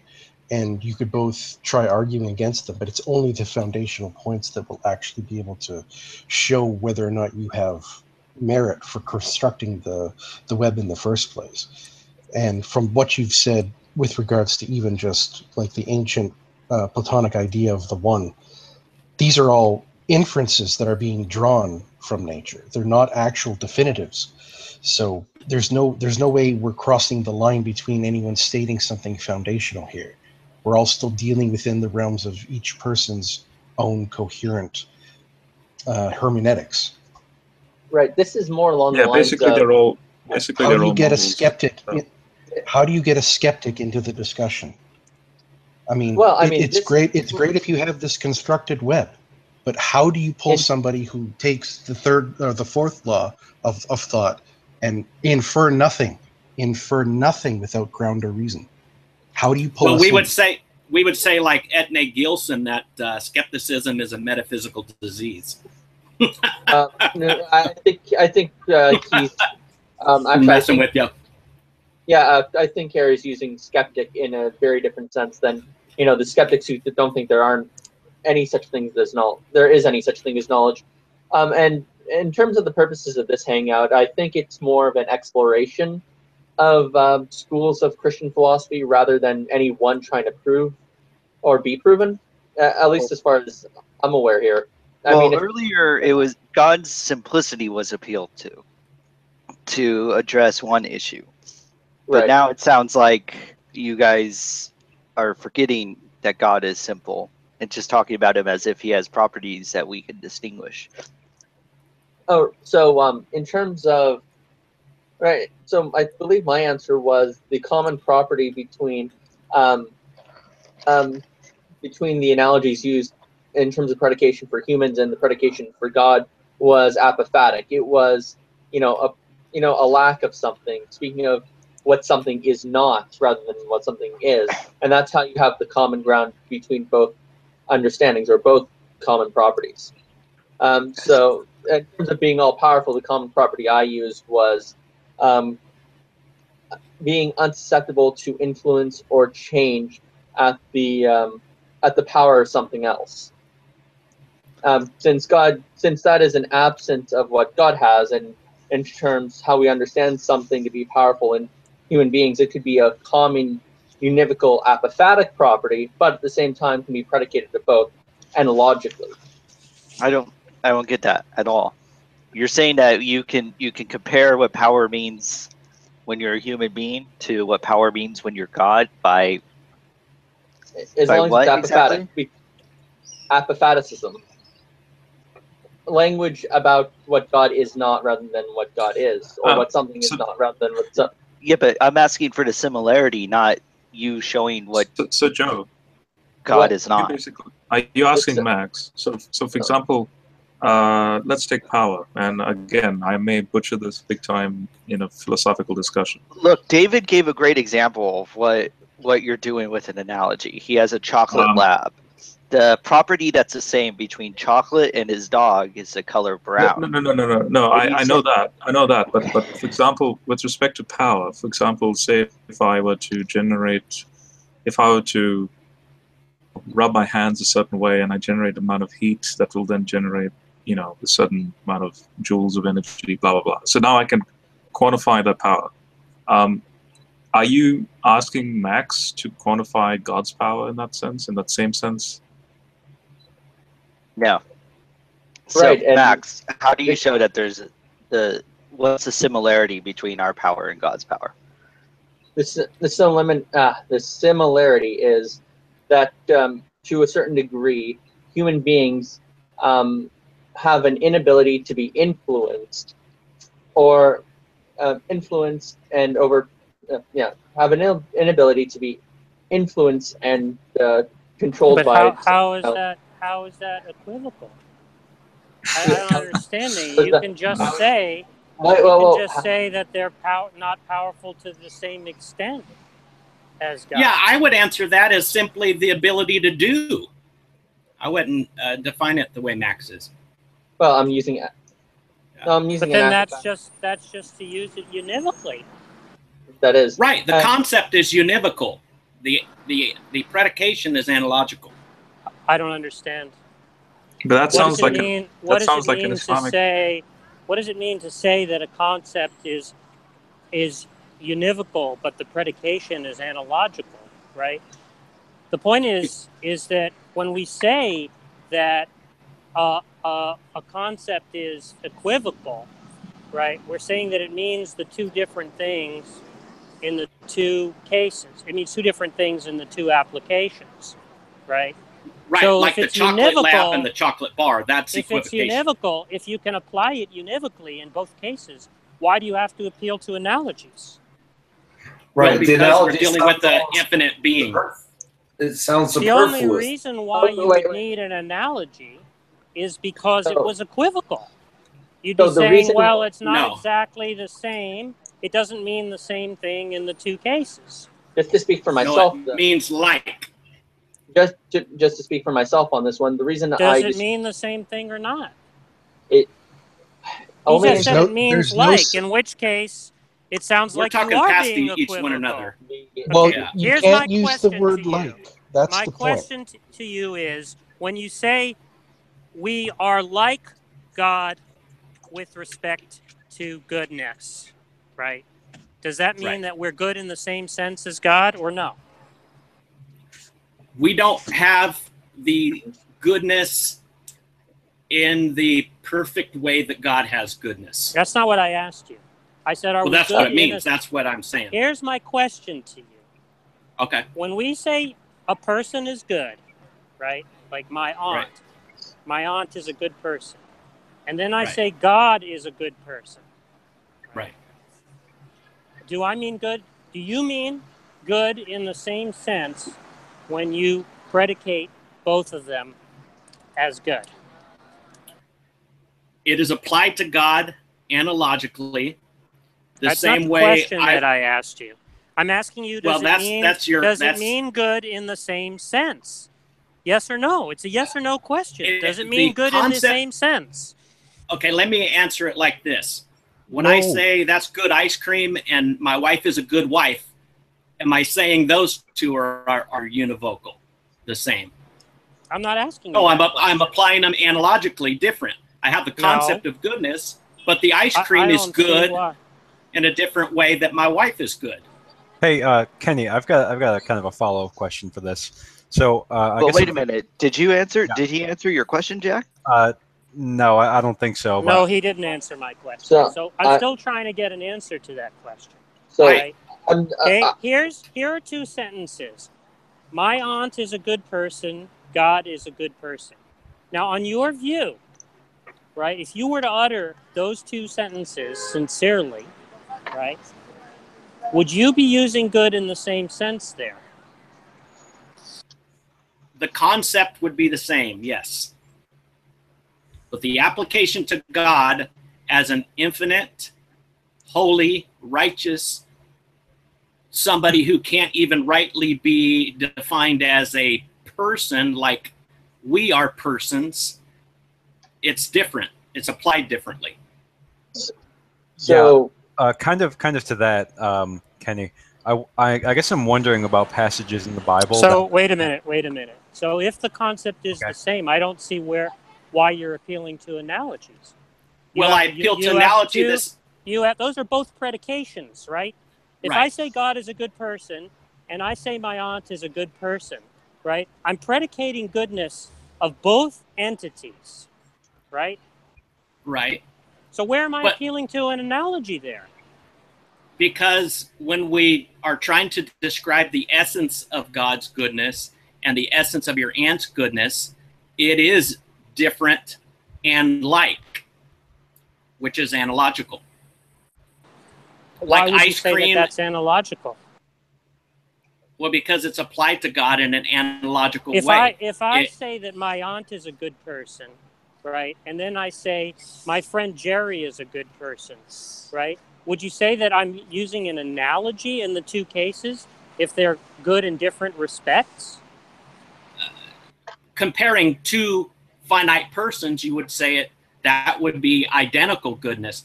But I don't think it's not identical goodness. I just said that they're good in different respects. Okay, the concept of goodness though is the same. Right. So where's the analogy? Right. They're good in different respects. There's no. I'm not appealing to any analogies, right?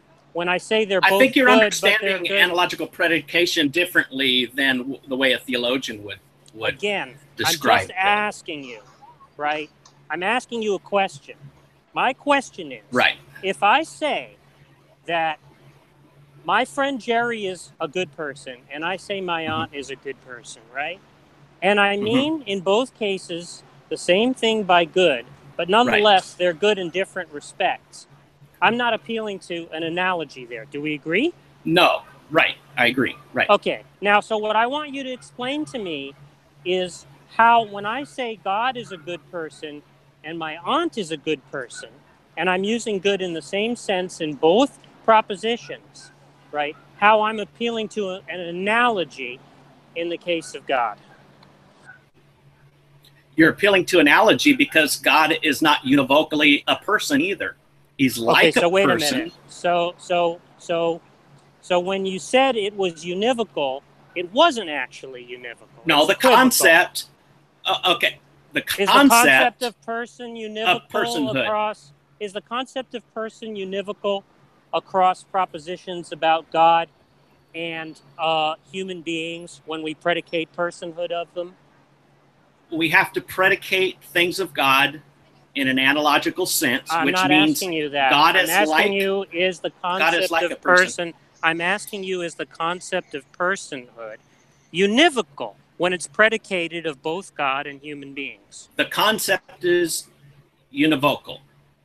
Great. When you apply it to we God, mean, it's when analogical. so when you said that in fact God is not a person in the same sense, right, that human beings are a person, you were in fact contradicting what you just said. Right?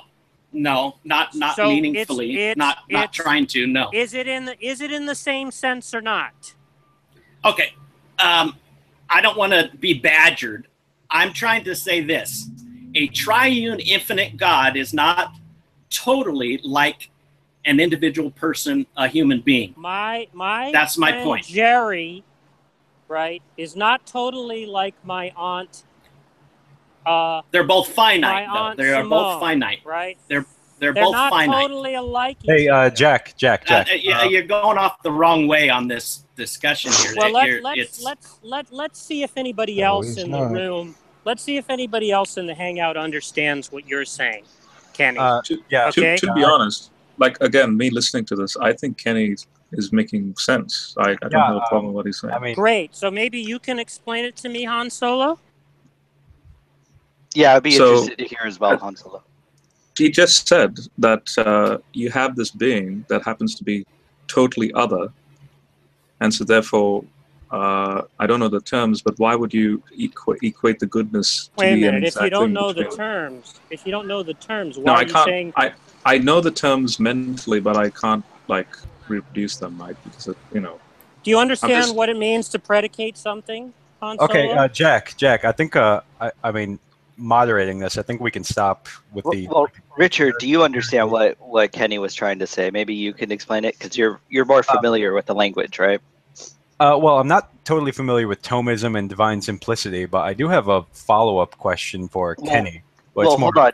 Could you explain it to us? Because I'm not getting it. I feel like we're trying to get clarity on his view, right? And you seem to think that I'm the only one who's having some problem with. No, Jack. I'm not saying that you are the only one having problems understanding him, but I think you're being a little aggressive and kind of pushy with him. But he's not answering the question. He keeps answering a question that I'm not asking.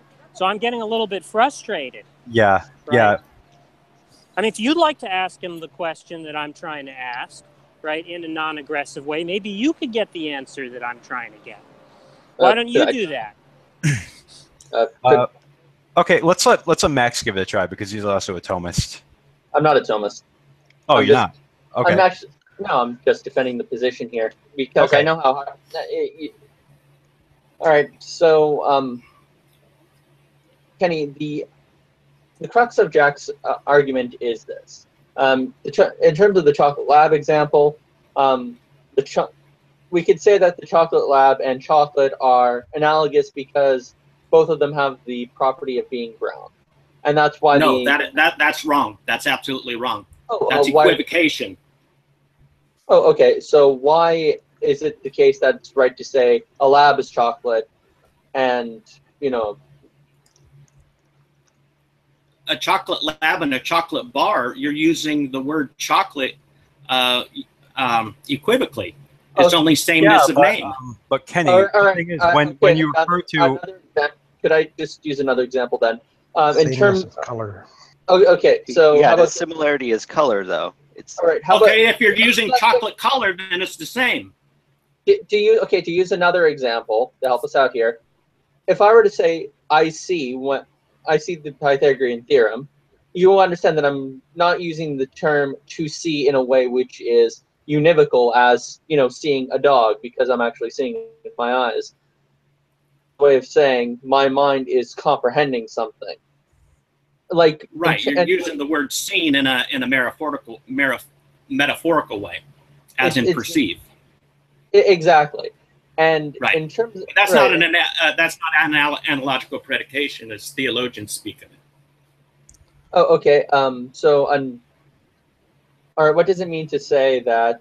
All right. If I was to say that's a good knife, and that's a good wife, and I'm using the term analogously. I think that works. Yes, that's analogical. Yeah, that's analogical too. Because what to be a good knife is to be sharp. It's to be able to cut things. Yeah, but it is equivocal though. That's equivocal. No, it's not equivocal. No, it's not. Absolutely, it is. I disagree. No, it's analogical. Let me tell you why it's equivocal. Let me tell you why that's equivocal. Equivocal is sameness of name. Can we tell you? Okay, hey, guys. Guys, hold on. Let's do one at a time. Let's let David give his explanation, then get a response from Kenny or Max. Actually, Kenny, the definition of what good is when you're applying it to the knife is different than meaning when you apply it to a wife. So that's an equivocation. Exactly. It's equivocation. No, that's analogical. No, it's not an analogy. No, it is. It's look, color. Look, you guys, hold on, everyone, hold on. Look it up. Well, can anyone please explain to me? I'm not trying to be rude. I'm just saying when I apply the term chocolate and I mean color of my dog and color of my chocolate bar, it's the same. That's an analogy. When I apply that's univocal to my wife, it's the same. Chocolate color. Look, we're getting lost in the weeds, everyone. Hold on. Everyone, we're getting lost in the weeds. Okay, I'm going to mute everyone. I'm going to mute. No, hold on. We're getting lost in the weeds. I just want to know, look, can anyone explain? I was trying to get an explanation out of Kenny, and I was starting with an example. Halfway through his explanation of how using a good wife and a good knife was analogical, he was interrupted. I think it's best to resume from that point and then see where it goes. Okay. Amen. Go ahead. Okay. So a good knife is good because it fulfills its function of being sharp and cutting something. And I presume you're going to say a good wife is good because she fulfills her function of whatever some wifely duty is. Correct? Exactly. And how is that? That's analogical. And that's analogical. And how is that different from the earlier example of the chocolate lab and the chocolate bar having some kind of likeness? Because that's a color. The color brown is the color brown. Okay, that's not particularly helpful. Right? Isn't that what was? That's not helpful at all. Chocolate color. Now, if you're saying chocolate lab and chocolate dessert, that's equivocal. Look, we found the example of an analogy he wants to work with. I'm fine with just working with that. Forget about the chocolate lab then. Okay. So, given that example of an analogy, how is it that you could say that? Well, Jack, are you there? Okay. Like, what is I'm here.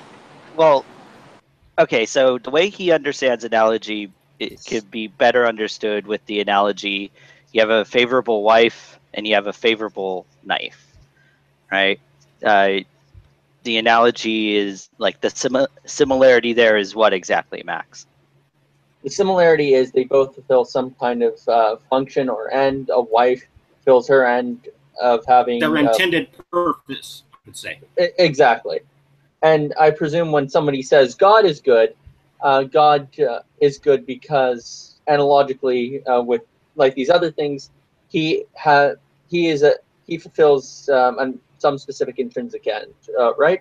He's benevolent, loving benevolence, and that concept would be univocal between a good person or a good God, but we're applying it to God because the way that he is lovingly beneficent is of a greater level than a human being.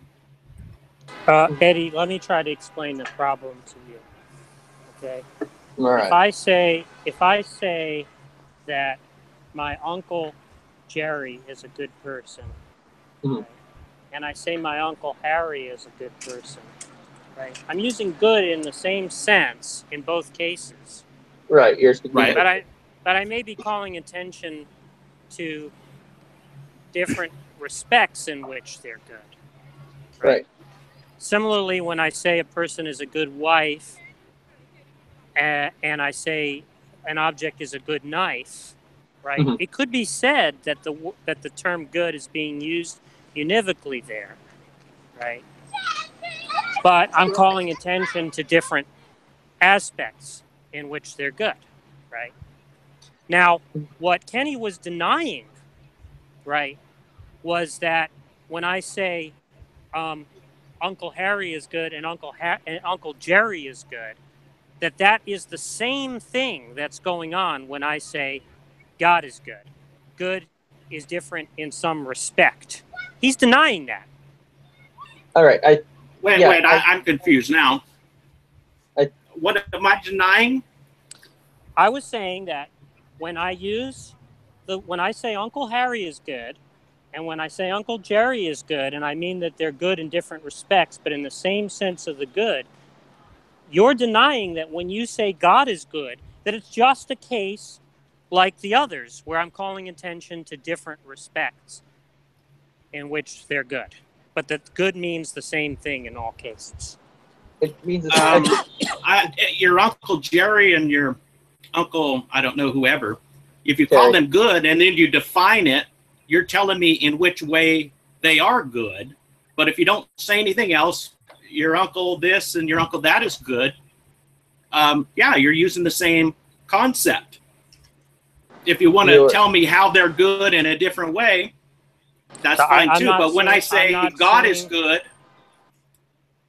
when we predicate of a divine creature or a divine being, he's not a creature. So I got a question. We don't have full knowledge of his essence. So therefore, we cannot speak univocally of his essence. What difference does that make? I think I know all the difference in the world.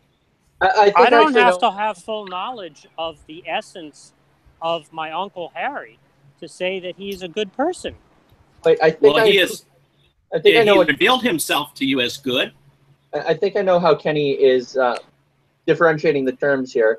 I think what Kenny is objecting to is the idea of what he's objecting to is the idea that you can say how God is good, not that he is good. So you could, like the knife, you could say that a wife or a knife is good because they fulfill their purpose, or are good relative to their purpose. And likewise, God is good because he has a specific, he is a good to our specific purpose, or he is the highest good relative to our specific purpose. How that is, we don't, that I think he wants to remain silent on. So I'm not getting it. I guess my question is, why can't we just use the superlative most good or best? Yeah, that's my question. Why is there an appeal being made to analogies rather than quantity? Right? Why not just say there's a quantitative difference? There's a qualitative difference, not quantitative. What's the qualitative difference? What's the quality being differentiated? God is the greatest conceivable being. No. We're asking you, when you say God is good, and greatest my Uncle is Harry, quantity. my Uncle Harry is good, right? In what sense is good qualitatively different in both cases? So I think because God can act lovingly, beneficently better than your that's uncle a degree ever of quantity. That's a quantitative difference. I asked That's you like for the infinite. Well, it's also qualitative as well. It's qualitative in it's what not. respect? So if it's infinite ice cream, the it doesn't quality matter of if his God goodness. has infinite ice cream and we only have a little bit of ice cream. It still tastes the same, In as what long as you're way talking is about it- the same flavor. In what way is it qualitatively different? Hey guys, I got to get going. It's been 2 hours here, and I got to run. Have a good one, Kenny. I'm gonna jump back in, Kenny. Thank you. That got a little. It was a fun debate. We had intended, but it is. Kenny, what it is. You know what? I got to tell you, Hey, one sec. I got to tell you, he took the arrows here. So, Kenny, please come back. You're welcome back anytime. I sure will. I think that you're really going to enjoy this, type of like format. This is a little bit much, obviously, right now. We kind it wasn't intentional, but we kind of hit you with some heavy hitters. Sure. And I know you've been out of things for quite some time, so I do apologize for that. But yeah, you know what? You stuck in there. It's cool. And if you guys want to have a debate later or discussion more on this, I'm okay with that. But do it on the GDC channel because I may not always be around. But I'm sure Joe, you'll be okay with that. Joe, you want to? Sure. Okay. And I do want to thank the people in the live chat, George, who had donated via Super Chat, and Chris through PayPal. I do appreciate the donations very much. I've added both of you on the Great Debate Community webpage as donors, so I appreciate that. Richard, I'm going to let you take it over, and if you want to continue, that's fine. I'm going to be doing other things, though. Okay. Yeah, Kenny, I've been lobbying to change the subject in the side chat, but I guess I was outvoted. I wanted to ask you about how it relates to the theology of the incarnation, but maybe I'll just message you on Facebook or something. And, see that's quite a. I think that's quite a topic as well. Yeah. Yeah, I think in the theology of the incarnation, you would have kind of another argument against divine simplicity, and sometime I'd like to hear your thoughts on that. Yeah, I have thought about that. Yeah. But yeah, you've got to get going. So I might send you off to some resources as well. Yeah, that sounds great. Yeah, Robert and I are developing a Google Drive on philosophy anyway, so that'll. Oh, okay, cool. Yeah, it's nice to meet you, Kenny. And nice to meet all of you. Like I said, General, I'm a fan. I've watched your channel for a long time. So, I'm just wondering, how long have you been keeping tabs of it? I've been aware of your channel for a good year now. Okay, so I guess you see me compile not only RTB stuff, but also Michael Heiser's work. Yeah. That's cool. Oh, and before I forget, General, he also might try to get Ken samples in here too. Yeah. Kenny, if you can get Ken samples in, that'd be awesome. Jen will be your friend forever. I can ask Ken to join me. Is his background science, physics? Is that what it is? No, his is philosophy. Oh, okay. Yeah, he's a philosopher and a theologian as well. Well, maybe we should get him, and maybe we can have like Ozzy come in or something. Would that be cool? Yeah, definitely, yeah. Okay. All right. All right, guys. Thank you. No worries, Kenny. Thank you, Kenny. Yay, I have a fan. Yay. You have a fan, General. I'm a fan of yours too, General. Oh, I could hug every one of you.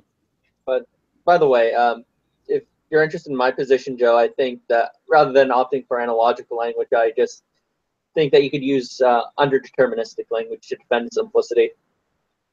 If you want to debate that. Don't you rely on? You sent me an article about truth makers, and that's something I need to wrap my head around. At least the kind of discussion you want to talk about. I did, but I kind of developed a more Anselmian notion and philosophy. That's why I don't identify as a Thomist anymore. I don't understand. I looked into it too, and it was like one. It's Thomas Aquinas, so it's all kind of written in that period writing. So it could be simplified greatly, and they use a lot of analogies. Like we were just going over, the whole analogy thing is not necessary to continue. As it was illustrated, it was not necessary, and we didn't need it, and I was trying to get them past that. It seems it's necessary for the doctrine of divine simplicity, just the notion that God doesn't rely upon anything, including parts, and he couldn't, in principle, change or go through any changes. This is why I kind of went through that whole spiel on Platonic notions of properties and stuff. You can bypass this by simply saying properties don't exist. They're just names that we use to understand the world and stuff. They don't have any. They don't refer to any kind of ontology, but they're just the labels we use.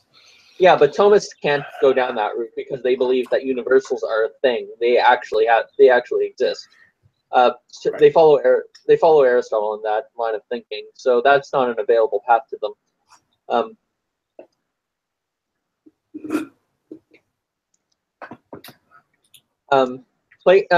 Anselmians are the same way as well. So they defend a doctrine of simplicity too. In terms of my own viewpoint, I think you could understand properties. You could understand God like this. Start off with the notion that God is that which none greater can exist, as Anselm usually does. Now, if we're starting off like that's how we kind of grasp God. Now, any kind of label that you use, take good versus evil, or any other dichotomy, like powerful and weak, or smart and stupid, things like that. Now, in terms of how, whether or not we could apply them to God, it seems that either term breaks down, because for any kind of degree of knowledge you could speak that God has, you could always imagine, a being with a greater degree. So then you have to go to a being which none more wiser and knowledgeable can be, or anything along these lines. And you kind of get into a notion where these terms underdetermine God's being, but they're more approximate than their complete negation. It's kind of like that illustration I used earlier, wherein we have this Platonic notion of hotness. It would be weird to say that's not hot, but it also seems that it also seems odd that we can't really understand us interacting with it, like burning ourselves on the form. But we do realize that with each successive instance or knowledge of heat that we get, it seems more approximate to us knowing about the eternal form of hotness. So, for example, you know more about heat by studying a blazing inferno than a slight spark, and so on and so forth. And even if you don't agree with the Platonic understanding, because it's been usurped by modern scientific understanding, it doesn't mean it's incoherent. If that's how the Platonists understood it, they certainly knew what they were talking about, or at least could grasp the concept. So it doesn't seem to be inappropriate when understanding God, because instinctively we think that goodness, knowledge, power are better to have than not to have. Max, we are the way the universe knows itself. There you go. It just seems like the Alamo. It seems like it's the last ditch effort. Whenever we want to understand something about God's properties, being coherent with other theological positions, when nothing can suffice, it's just, oh well, God's divinely simple.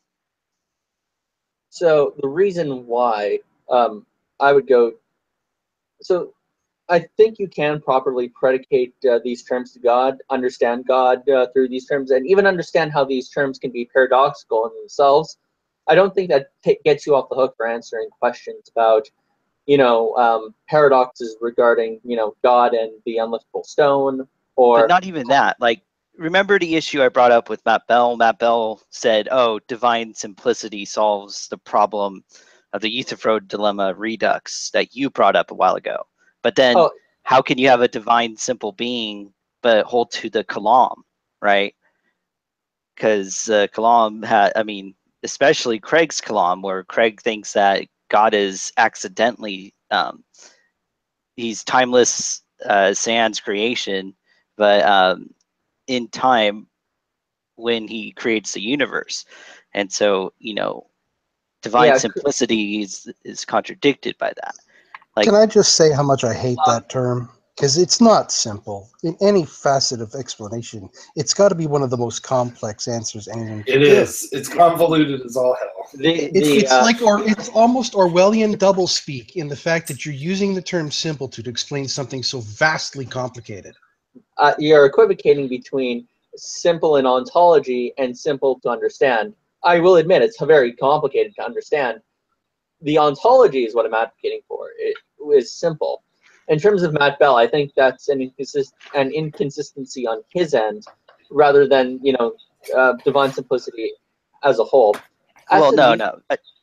Don't worry about Matt Bell. Just think about William Lane Craig then. William Lane Craig doesn't hold the divine simplicity, and probably the reasons why are because of the way he formulates the Kalam. But just think of just other examples. People want to talk about God's attributes, but at the end of the day, they have to go, oh, but God's divinely simple, and the way I was talking about God's attributes might not make sense in terms of a simple being.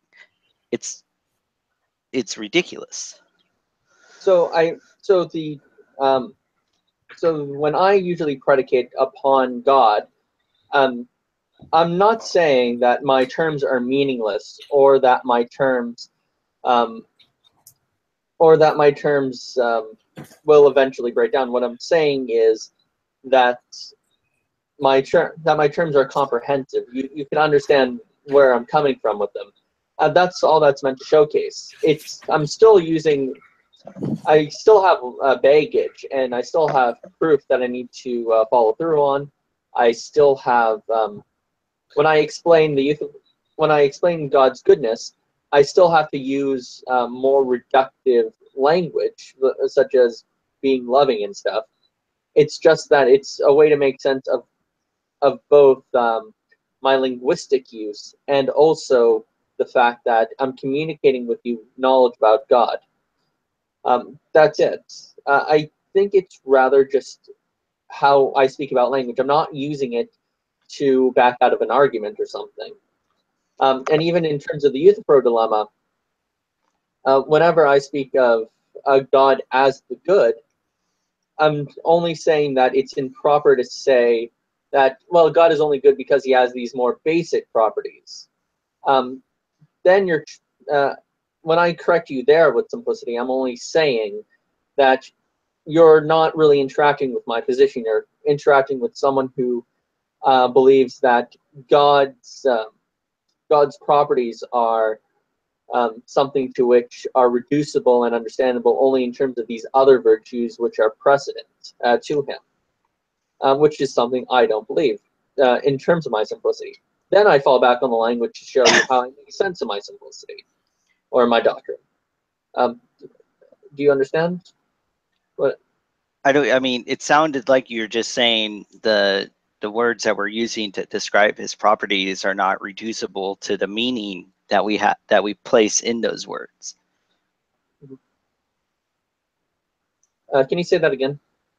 I mean, look, when I want to describe God's properties, I want to use words that have meanings. Mm-hmm. Can I use those words or not?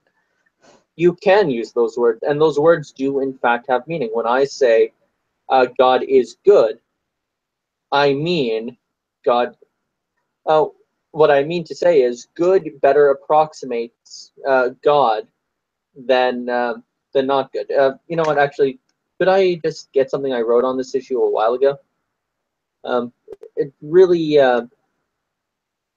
I kind of compared two syllogisms, and I kind of wrote out good as a shorthand for something a little longer.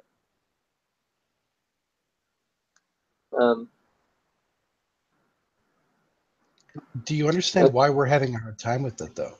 Because we're asking. I do. We're essentially asking verbiage-based questions, and you're giving nounish replies, if that is some way that you can understand it. We're asking about the verb good, and that in your theology, God is good, so he is nounage in that regard. And the idea of therefore asking a descriptive kind of question, okay, we can accept we're asking it about a noun, but not the fact that the word we're using suddenly becomes the noun we're talking about. We still have to maintain some level of logical cohesion with regards to a properly identified things. A must equal A, or else no one gets anywhere. And you have to apply a label and a proper description, noun, verb, for that to work. And if you have a special lexicon, and it's quite clear you guys have an entire lexicon of words, that I'm afraid at some level you're going to have to step out of in order for this to make any sense. Because we can't just accept the terms you use unless you provided us, for example, the entire lexicon of words and what they mean. And then we might understand what the concepts you're then describing mean. Does that make sense? So your first point seems to be, how could we use the term good and as a noun when it's usually referred to as a verb? Well, we are using it as a verb. You are then turning and using it as a noun, which is causing a problem. Right. I'm saying that God. Right. So in terms of why I'm using God as the noun and human beings as a verb, I'm saying that relationally, someone is good or doing good insofar as they are participating in the good, the noun, the term. So there's a relative kind of relationship there. It's like, for example, with the Platonic parallel, when for a Platonist, something is good insofar as it participates with the eternal form of the good. And if you can understand it in the Platonic case, it seems to me that you can understand it in the classical theistic case.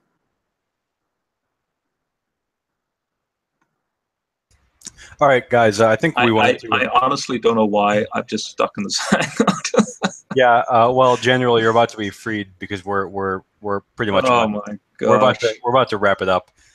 So, guys, I want to. This was a pretty interesting discussion. I thought we got a little too aggressive at some times, and I think Kenny was getting frustrated. We probably should have seen that and maybe backed off a little and changed the subject, because all the arguments that we made were out there. And his response was out there, so we could have just let that stand rather than keep going around in that circle. As far as I'm concerned, anyway.